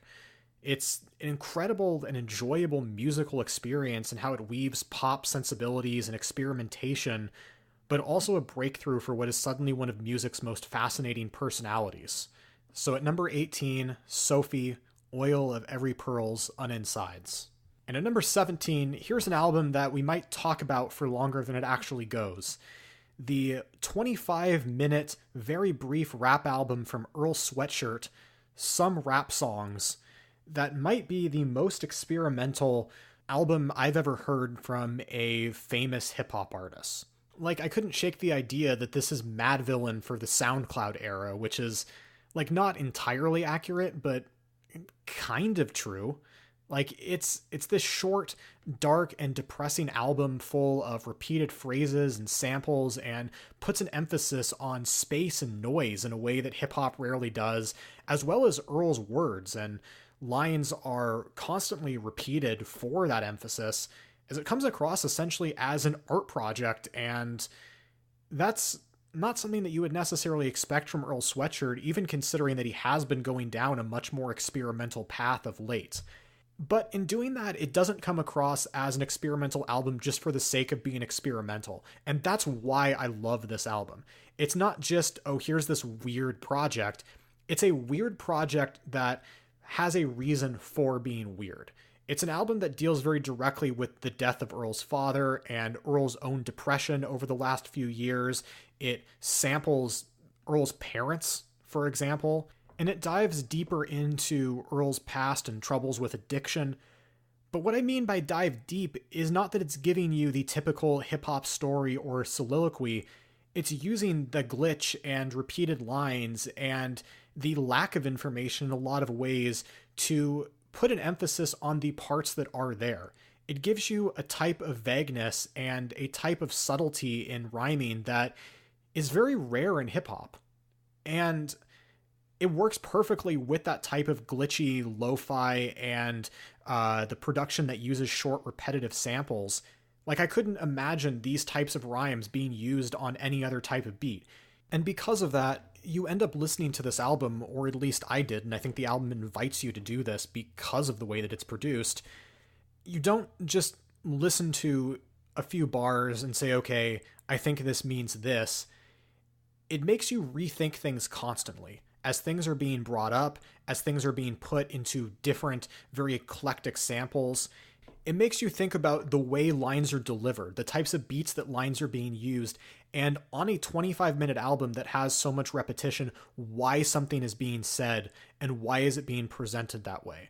And that's something that, not to compare this directly to poetry, but something that I think more about in other forms of short writing, because this is an album that is telling you, go back and replay it. Go back and dive deep into what all of the words mean and what the subtleties of the record are, as opposed to getting a bunch of filler or getting a bunch of words that don't necessarily matter and trying to figure out what the most important parts of them are.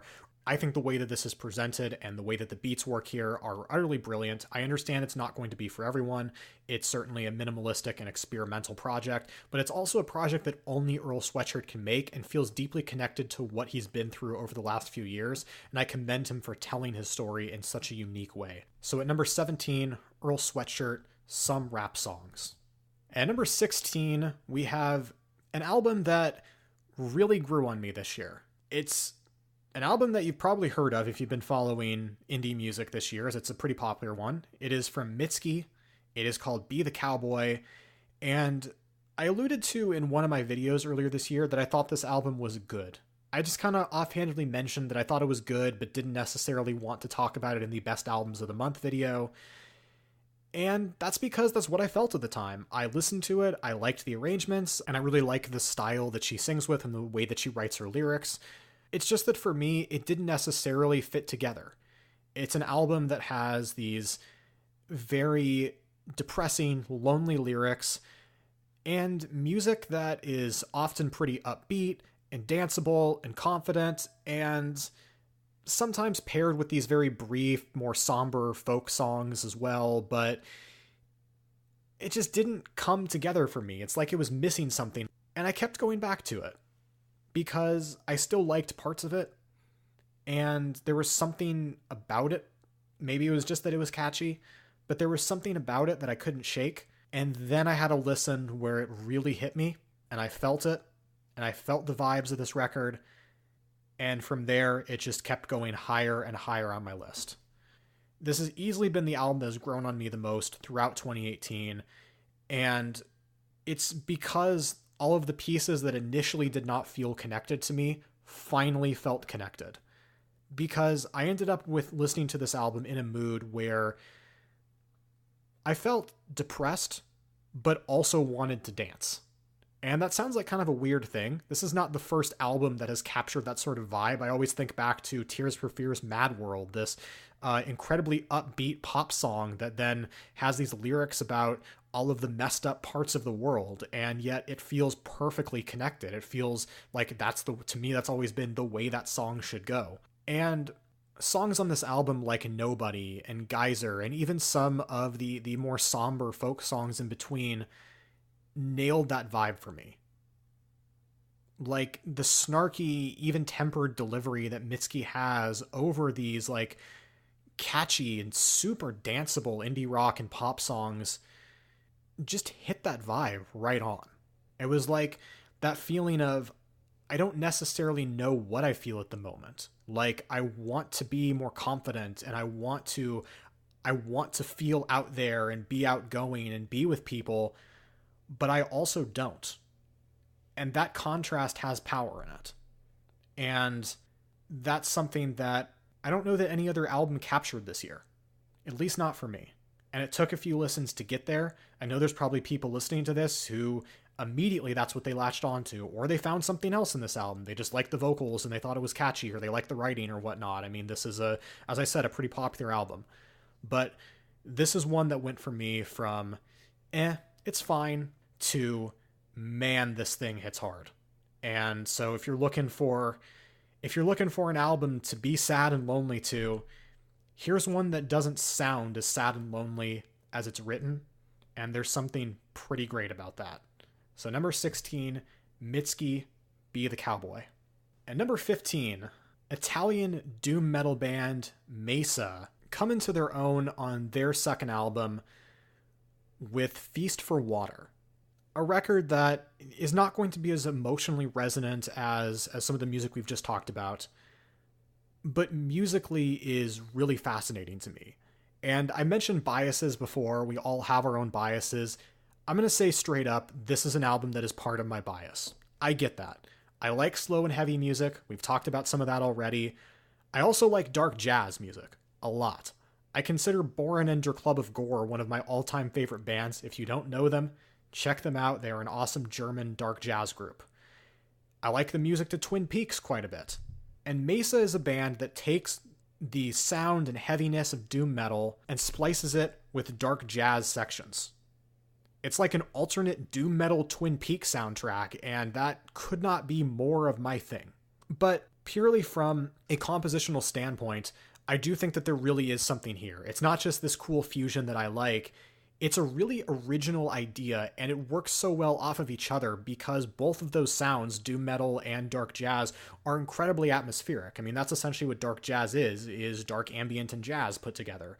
And so already having these two types of music that are so ethereal and so atmospheric merged together like this gives this album a sense of atmosphere that was not in any other metal album in 2018. Like, this is the most atmospheric metal album that I heard this year.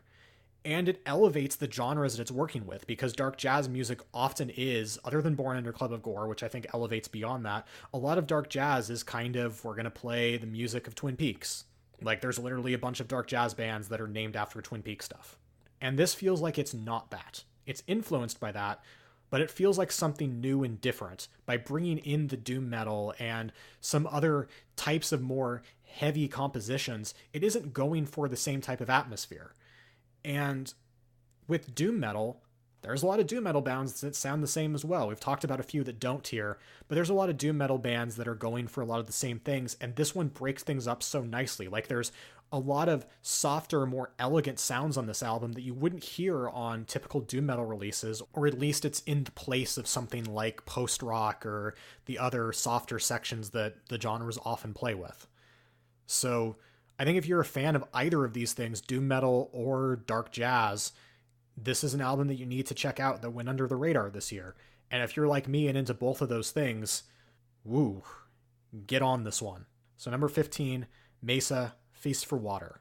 And at number 14, we have an album that was released back in January and shows, I think, the advantage sometimes that albums that were released early on in the year can have. Oftentimes it can be a disadvantage because it can get lost in the shuffle of other albums that have come out later.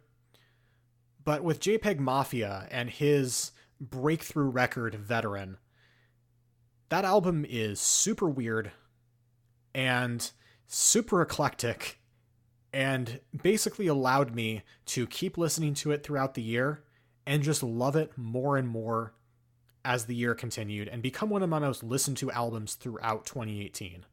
As it took me a while to fully appreciate, simply because of just how online it is. Like, this is an album that is clearly made in the internet age, and it's so off the wall musically and lyrically that I think it does take some time to really sink in. It's extremely eclectic in terms of the production, and the beats are incredibly experimental. But what really sets this album not so much apart, but what really elevates this album is that Peggy can rap. Like, he can really rap. And it's an experimental hip-hop album that, even if you're not necessarily into that sort of industrial and noise and glitch, you can just listen to this as a rap album because this dude can flow.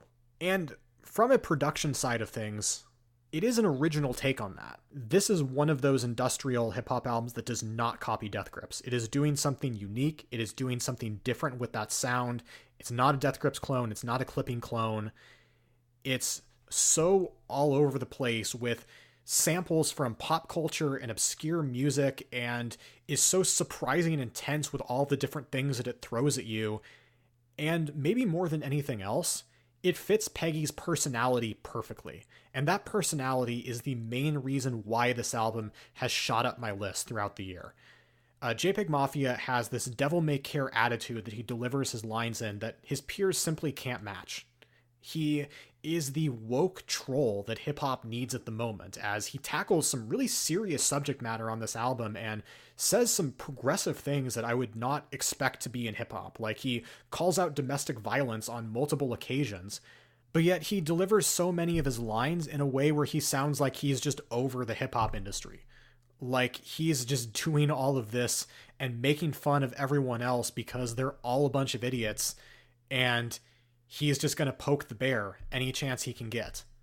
And there's a way to do that right and a way to do that wrong. And he comes across as someone that is on your side. He comes across as someone that can be a little bit of a jerk, but ultimately comes across as a personality that I want more of. And that's not something that I would have expected to hear from an album that has this many internet references in it. So JPEG Mafia, Veteran, coming in at number 14. And we go from a breakthrough album at number 14 to our number 13 album, a return of a band that has made some great albums in the past, but has never made anything like this before. It's classic slowcore band Low with Double Negative. And it's been 24 years since their classic debut, I Could Live in Hope, one of the defining indie rock and slowcore albums of the mid-90s. And yet Low has completely reinvented themselves, creating something out of left field with glitchy, sparse, and noisy music unlike anything else in the band's discography. As Double Negative is an album that explores sound, texture, and space, and slow-moving, harsh textures beneath dreamy lights that, like, this is not the Low that we've grown up with. Like, there's parts of this album that are super heavy, and yet there are other parts of this album that are barely audible. And we often use the word delicate in music, or at least that's a term that I like, but I'm not sure I've ever found it more applicable here. Like, the semblance of what are pop songs are being held together almost purely from these slow-moving glitches. And that makes the heavier moments sound even more destructive, as there's such a massive contrast between the beautiful ambient pop that Low has playing and harsh glitch. And because of that, this is among the best and easily most surprising late career albums ever. Not just because it's so good, but because no one is making albums like this, especially not a 90s indie rock band who has somehow created such a wonderful album of sound dynamics through noise and glitch, and has such amazing highlights, especially in the first half, that anyone who's a fan of 90s indie rock needs to check this out, of course. But even if you're someone who likes more experimental music and glitch and electronic and was not anticipating a record from a 90s indie band, seriously, go check this one out. It's beautiful in a really shocking way, and one of the best, I would say, experimental albums of 2018, as well as one of the best pop albums of the year. So at number 13, Low, Double Negative. And our number 12 album is another interesting fusion. This one from an artist who is more recent, and one that I've liked quite a bit on some of their early work, but I think has really come into their own in 2018.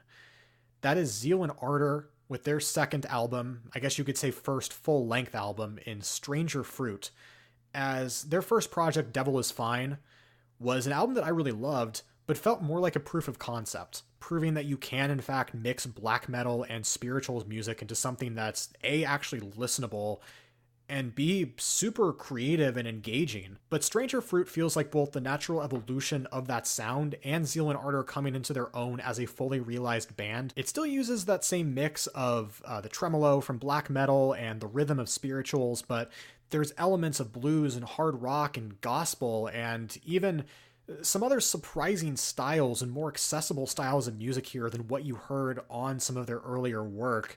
And that's blended together with this loose concept and themes of racism throughout the album that fits with the music.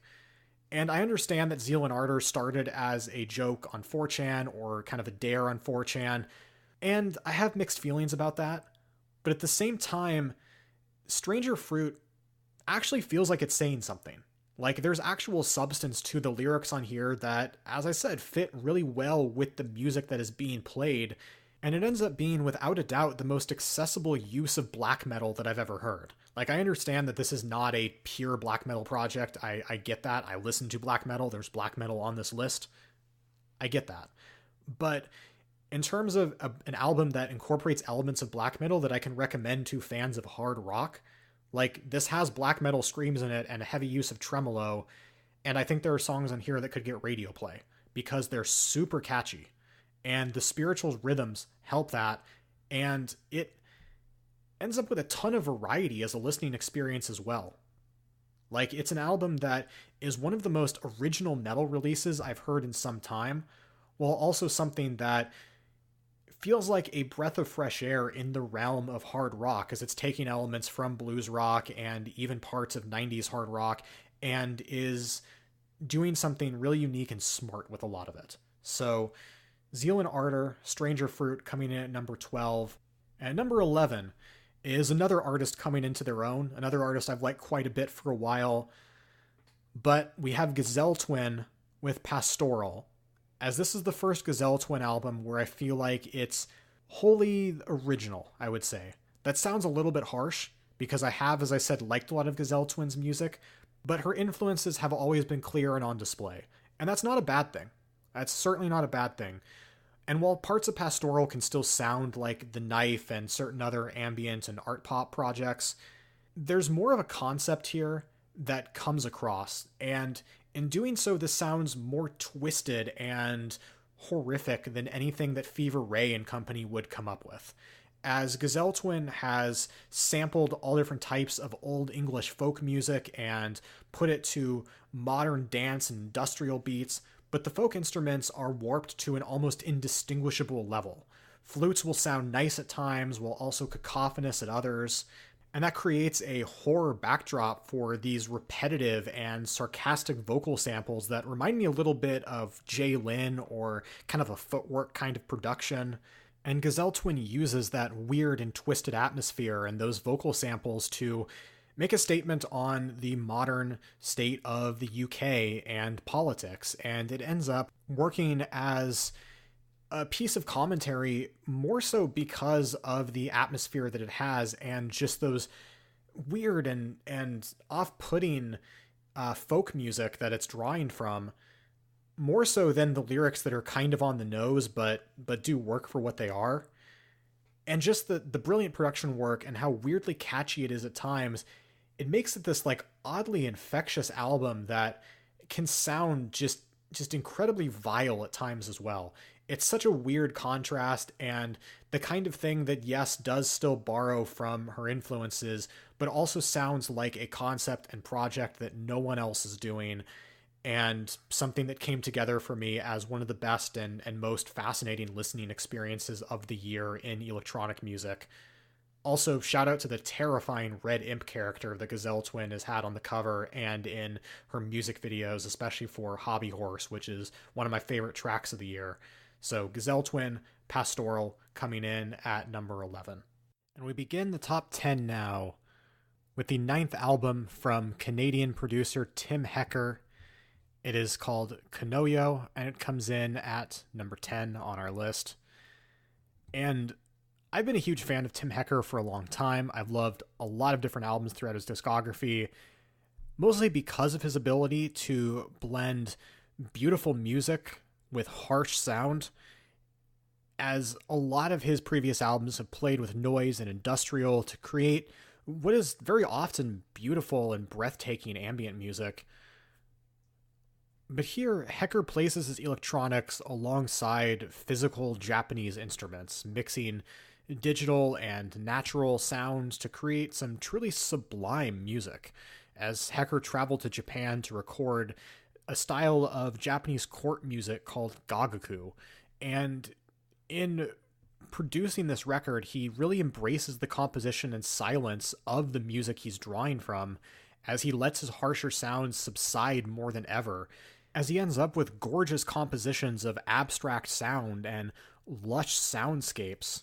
And a huge reason why this album works as well as it does is because Hecker doesn't sound like he's so much imitating the style of music that he's playing alongside, so much as he's embracing the compositions and sound dynamics of the music and culture that he's drawing from.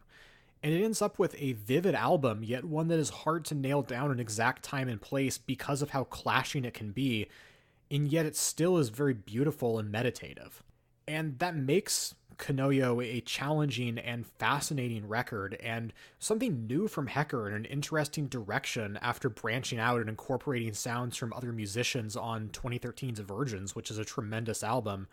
But even for an ambient producer, this is among the most reserved that Hecker has ever sounded, and it exemplifies why he is such a brilliant sound artist, as it contains very little of the type of music that he's known for, and he ends up with an album that is so breathtaking that it ends up as one of my 10 favorite albums of 2018. At number 9, we have an artist that was on my top 10 list last year, and does not surprise me that she is here again. Does surprise me how she got here. It is Rosalia El Malquier, a record that translates to The Bad Want. And last year, Rosalia debuted with Los Angeles, an absolutely incredible album that just stopped me dead in my tracks. It was one of my favorite albums of 2018, and this record is very different, to put it lightly. It goes away from the dark atmosphere and many of the flamenco traditions in favor of more modern sounding pop, and I would be lying if I said I miss some of those aesthetics.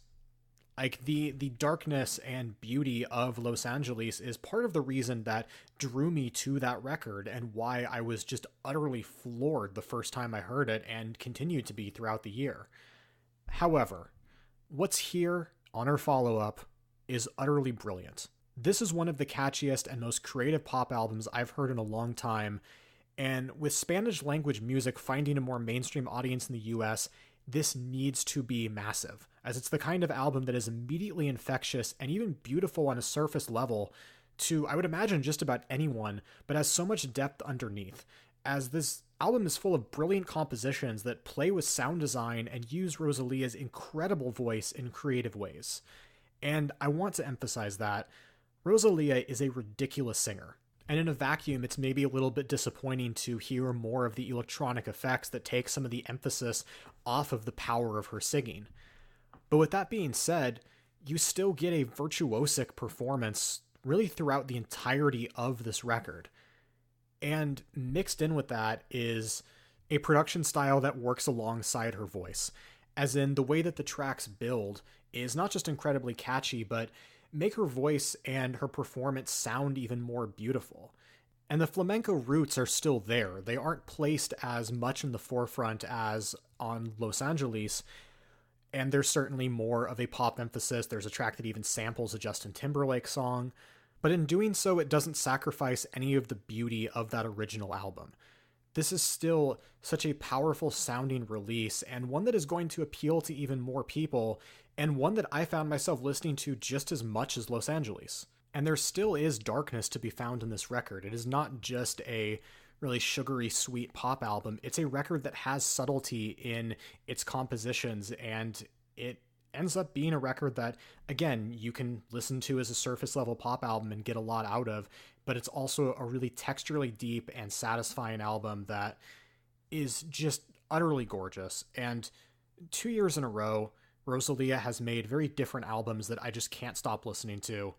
And even as she breaks away from tradition and into a modern sound, she's hit my top 10 list 2 years in a row. And she's become a huge star in her native country of Spain and in different parts of the world, and starting to get appreciation here mostly by more hardcore music fans, I guess I would say. She hasn't quite reached the pop charts or anything like that, but I don't see any reason why she couldn't with an album like this. So again, at number 9, Rosalia El Malquier, amazing record. At number 8, it's Lonnie Holley with Myth, an album whose musical influences include jazz, soul, blues, and drone, and blur the line between these styles in often slow-building yet powerful ways. Hawley as a vocalist is even more powerful and both distinct and passionate, as the music will swirl around his voice as he's created a one-of-a-kind sound that is tailor-made for the stories he's telling, and those stories are what makes this album what it is. You look at songs like I Snuck Off the Slave Ship, which is a masterful 18-minute journey that meditates on race and history in America and is both wonderfully written and performed, and it's hard to imagine a song like that being played to anything but the sort of mild experimental drone and blues that it's presented over. And while not every song necessarily has the same power as something like that, the moments where Lonnie Hawley really starts to get more upbeat and makes his groovier sound part of the forefront of the music ends up becoming more impactful as a result, because it really lulls you into this more experimental drone. And that matters because Hawley has something to say. The tracks here are powerful, and it's an album that is such a reflection on the hardships of America and the hardships that Lonnie Hawley has faced in his own life, that it feels like the personal take on politics and the personal take on race in America that is difficult to write about and difficult to talk about. It's just an album that isn't always the most approachable thing in the world.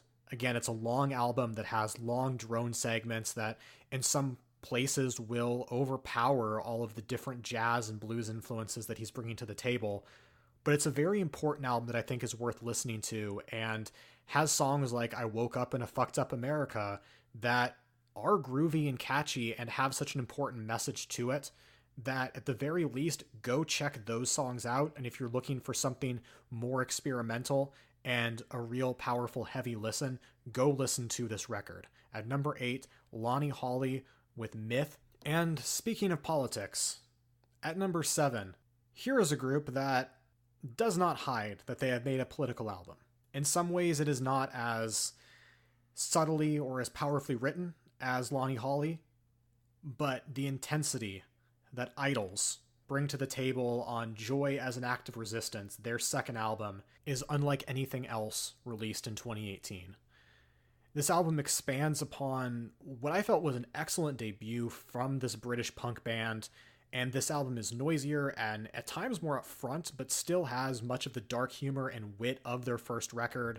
Musically, it's still clearly influenced by the 70s and 80s punk and post-punk bands that their first record was influenced by, but also they have more of an emphasis on noise rock, and they see their songwriting taking chances, such as on the unbelievably intense opener Colossus. But Joy as an Act of Resistance keeps both the rawness and playfulness that made the band intriguing to begin with. And in doing that, they've created an album that is tightly written musically and lyrically. Like Idols will have these very masculine sounding songs that will then turn around and critique toxic masculinity. And in terms of their lyrics, they have a lot of smart turns of phrase, and they do exactly what the title suggests, as this is a rebellious, joyous sounding album. Well, I've mentioned politics multiple times here because that is at the forefront of what Idols are doing on this album. It is important to mention that politically this record is very British. It is talking very much about what Britain is like in 2018 and critiquing that, but many of the topics and the rawness in which they are delivered feel like exactly what I personally needed in 2018 with the state of the world in general, with songs that condemn fascism, anti-immigration laws, homophobia, and so on. It's the world's most joyous rallying cry to do better, and I really felt that one this year. So while the immigrant in the story that they tell may be Polish, it's not hard to look at what's happening right now in the US and sing proudly along with their cries for unity.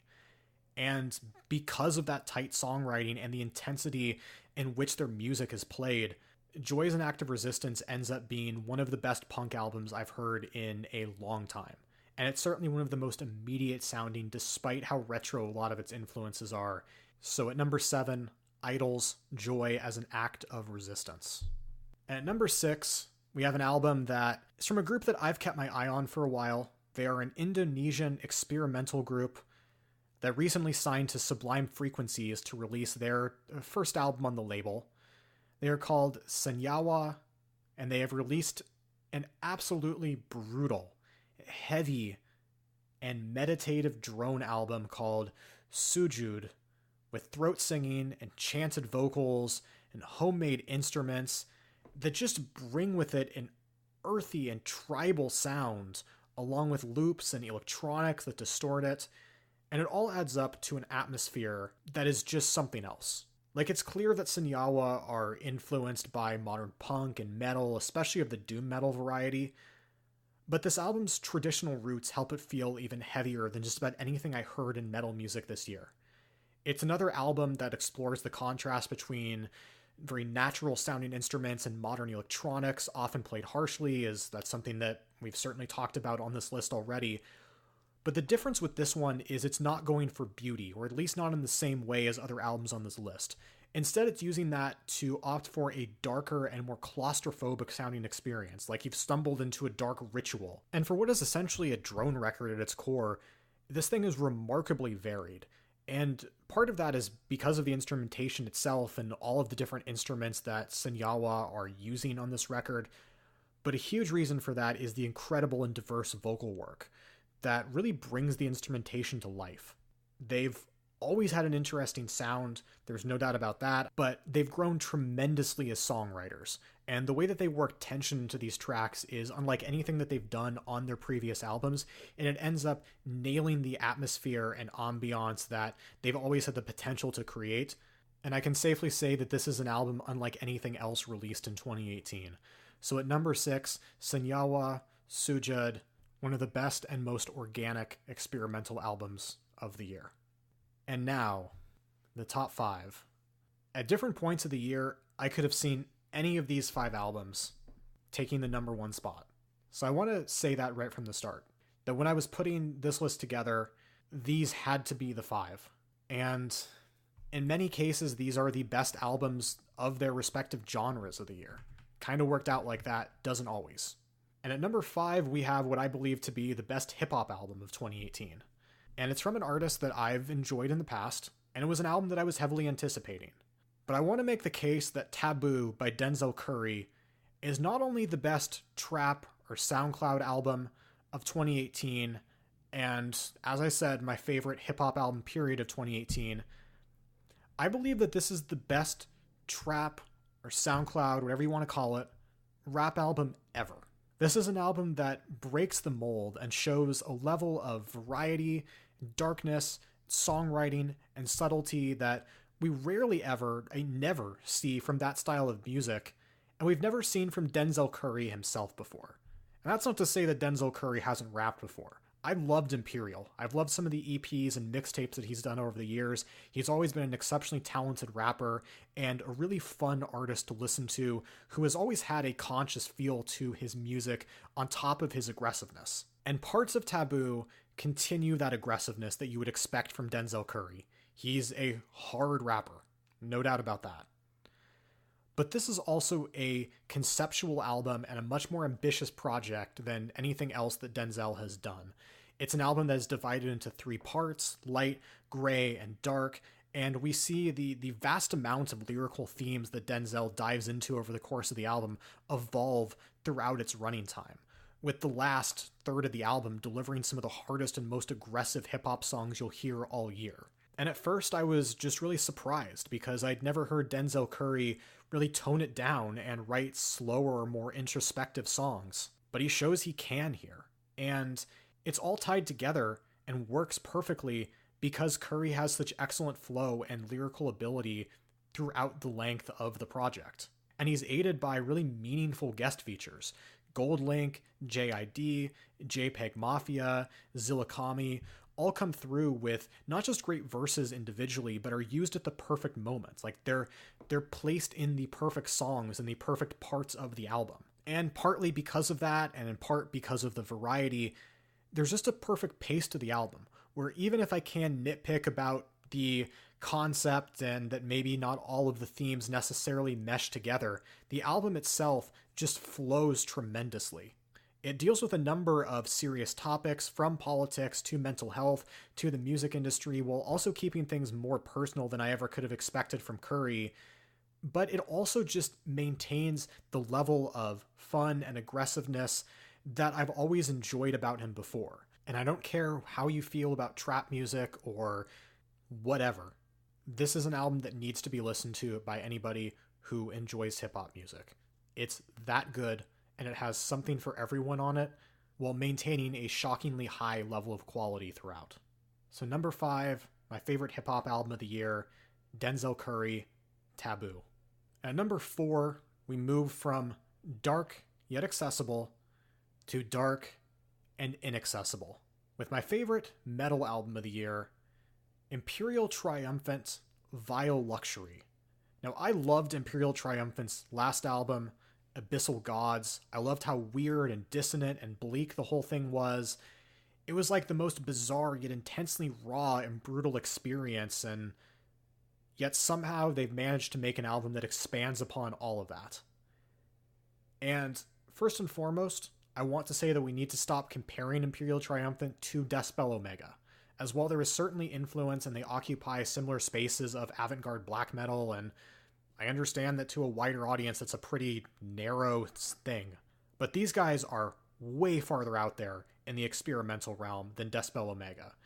On this project in particular, you have noise and jazz influence abound that only serves to make things more dissonant, as parts are played in such alarming contrast to the darkness of the chants and tremolos that even for a genre as heavy as black metal, there is always going to be some sense of familiarity, but this gives you that dark atmosphere and takes you down a path where you never know what's coming next.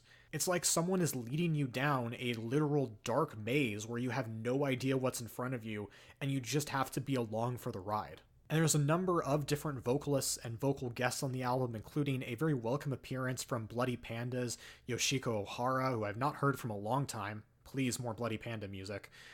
But the lead vocalist as well has this voice that sounds like he's giving his last breath to scream. Like, it's a powerful scream, don't get me wrong, and it fits perfectly with the music, especially since there's long segments of just pure instrumental music as well. But there's also a sense of desolation and despair that, even for a genre like this, doesn't always come across as well as it does on Vile Luxury. And I would also say that this project feels like the culmination of blackened jazz, if you will, acts like Shining's Black Jazz or Colin Stetson's X-Eye, as it encompasses everything that makes black metal raw and powerful, while the jazz elements blend in perfectly to the chaos and desolate atmosphere. And all of that culminates in not just a challenging experience and a rewarding experience, but an album that, despite some of the comparisons Imperial Triumphant have had to other bands before, an album that I can guarantee sounds like nothing else you've heard. Because nobody is leaning in to this type of experimentation in jazz in quite the same way that Imperial Triumphant has on this record. So at number 4, Imperial Triumphant with Vile Luxury. And at number 3, we continue with the My Favorite in Blank Genre albums, as we have my favorite jazz album of 2018, Sons of Kemet with Your Queen is a Reptile. And I will say up front, I've been a big fan of Shabaka Hutchings for a while now. He made a spiritual jazz love letter in the form of Wisdom of Elders a few years ago, but that did not prepare me for this album. As Your Queen is a Reptile certainly has spiritual elements, but surrounds it with an Afrobeat edge full of heavy percussion and a general aggression that elevates this far beyond just mere tribute, as this is taking classic styles of jazz and building new ground with it that feels not just fresh but immediate and important in 2018. Each song is a tribute to a different black woman throughout history, from Harriet Tubman to Nanny of the Maroons to Hutchings' great-grandmother, and while there's a theme throughout the album, the delivery of each song is very different. You have the first track that has these part rap, part spoken word, part grime vocals that are appropriately intense, and there's also reggae vocals on the second track. There are some instrumental songs as well, and it brings back some of the harsher, more rap-oriented vocals on the final track as well. So it ends up being incredibly varied throughout the course of an album in a way that is different from the typical spiritual jazz release, and certainly all of the different Afrobeat influences help that as well. But because the tributes are different on each song, it helps each track feel distinct while also bringing the theme together. It's a record that simultaneously feels like a celebration as well as a critique, and musically is a one-of-a-kind jazz album. It's the rare record that is outside of what I would consider the experimental or avant-garde territory, that feels like the kind of jazz record that I could just recommend to pretty much anybody because it's super accessible and danceable, but also feels important for 2018. Number 3, Sons of Kemet, Your Queen is a Reptile. And for our number 2 album, yes, it continues down the trend. It is my favorite rock album of 2018, but I want to set it up a little bit first. 8 years ago, this band went on hiatus and left us with an album that I really loved. It was a self-titled album that took their sound of post-hardcore and went in a completely different direction, introducing bluesier elements, very strong noise rock influence. And that band from Providence, Rhode Island, called Daughters, has come back in 2018 with a comeback record that I was not prepared for. With You Won't Get What You Want, Daughters have come back with a career-defining album that takes the brooding noise rock direction they were headed in at the time of their hiatus and more than expands on it. The songs here are dark and powerful and full of tension in an almost violent-sounding way that bubbles up in the kind of style that invites comparisons to Swan's, but there's a down-home blues vibe to the vocal delivery and screeches on the album that feels expansive upon the blues undertones of the last Daughters album, as different sounds will clash, especially over the drone, with light strings that are so far over the mix that they no longer feel light. And there's an underlying groove to so much of this record despite its dissonance, and yet other songs will build tension very slowly to these wild, aggressive moments. It's twice as long as any other Daughters album and uses that length to really powerful effect. It's an album that is ridiculously intense, especially when the instrument shriek and some of the more industrial influences and electronics add to the guitar's already noisy aesthetic. And it plays with volume in interesting ways as well, as it's an album that will be very tensely quiet at times and then build to mixes that are super odd. Like, you don't necessarily want instruments mixed the kind of way that Daughters does here, and it ends up with something sounding just a little bit off. It's incredibly chaotic and dark, and that's part of the reason why it's so appealing and so intriguing on its surface. And I think another reason why this album draws me in so much is because it bottles the anger and chaos and anxiety of the past year in a way that even albums that are more directly political don't. It's simply one of the noisiest rock albums that I've heard in a long time, and it's coming from a band that has always had the potential to make an album like this, but has gone completely astray from anything that they started out with. So, welcome back, Daughters. This is an instant favorite for me, and in my opinion, the best rock album of 2018. And at number 2, Daughters, You Won't Get What You Want. And then there was one. This wasn't an easy decision. There was a time when I had Daughters at number 1. I thought about Sons of Kemet as well. But ultimately, the more that I returned to this record, the more this had to be number 1. And coincidentally came out on the same day as Daughters' album, so October 26th, day of the year in music is what I would say. But my number 1 album is Julia Holter with Aviary. And Julia Holter has become one of my favorite artists of the last decade, putting consistently creative and catchy art pop that showcases her striking vocals over lush and atmospheric production and literary references on album after album, culminating in her most approachable and, in my opinion, most creative work as well with Have You in My Wilderness, an album of infectious yet meaningful pop songs that I still frequently return to. However, Holter has gone in a completely different direction with Aviary, a massive 90-minute epic of digital haze and clashing sounds that is far and away her most abstract and impenetrable album, and is just as much a sound collage of experimental production than a pop album. It's a record of unmistakable beauty layered beneath and around sounds that are layered to an almost overwhelming degree, with classical instruments and even more literary references that are distorted amongst the rest of the noise. And Holter has never used her voice more as an instrument, and it contains some of her most impressive and avant-garde singing.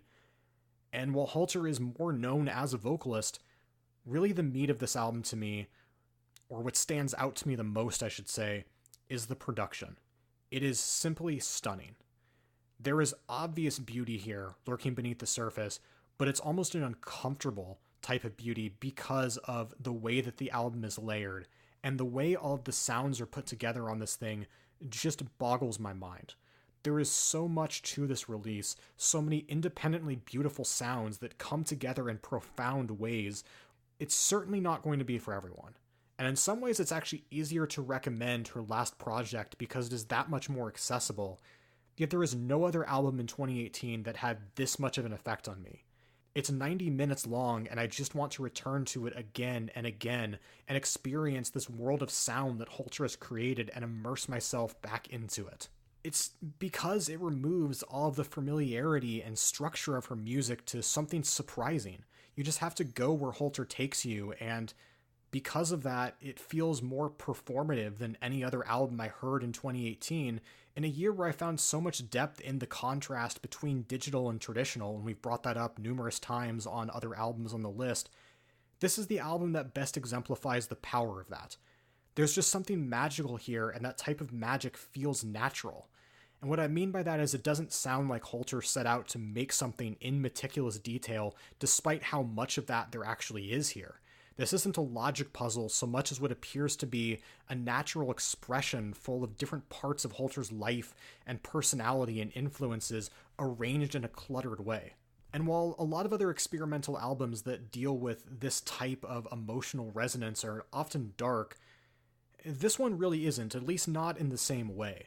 It paints a picture of clutter and chaos as the most beautiful thing imaginable. And more than anything else, there is no other album released in 2018 that has more of what I love about music. The feeling that I get when I listen to albums like this is why I spend my day talking into a microphone, talking about 100 albums. If I'm not going to put an album like this at number one, then why am I making lists in the first place? Because no other album has struck me the same way as Aviary. It's an album that is so powerful, so beautiful, and feels like a masterpiece of sound design, production, and vocals, and it is my favorite album of 2018. So that's my list. Thanks so much for joining me today and experiencing this journey with me as we have gone over 100 albums released in 2018. Hopefully you found something new to listen to after this. And if you want a more standard list of every album that we talked about today, as well as links to go and actually listen to them, that'll be available at bryceaboutmusic.wordpress.com. You can also check out my YouTube page at bryceaboutmusic on YouTube and follow me on Twitter at twitter.com/bryceaboutmusic.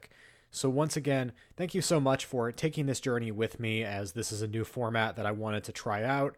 And I do want to try out some more podcast kind of stuff in the future, but obviously it will not be this long going forward. We'll kind of see what the next year brings, but this has been a nice change of pace to be able to edit it a little bit more at my leisure and to not be as constrained to just one platform and video. So we'll see how it goes. Let me know if you have any feedback on this format or on any of the albums that we talked about on this list. I would love to hear your thoughts. So again, much appreciated. Thank you for listening, and happy holidays, everyone. I'm out.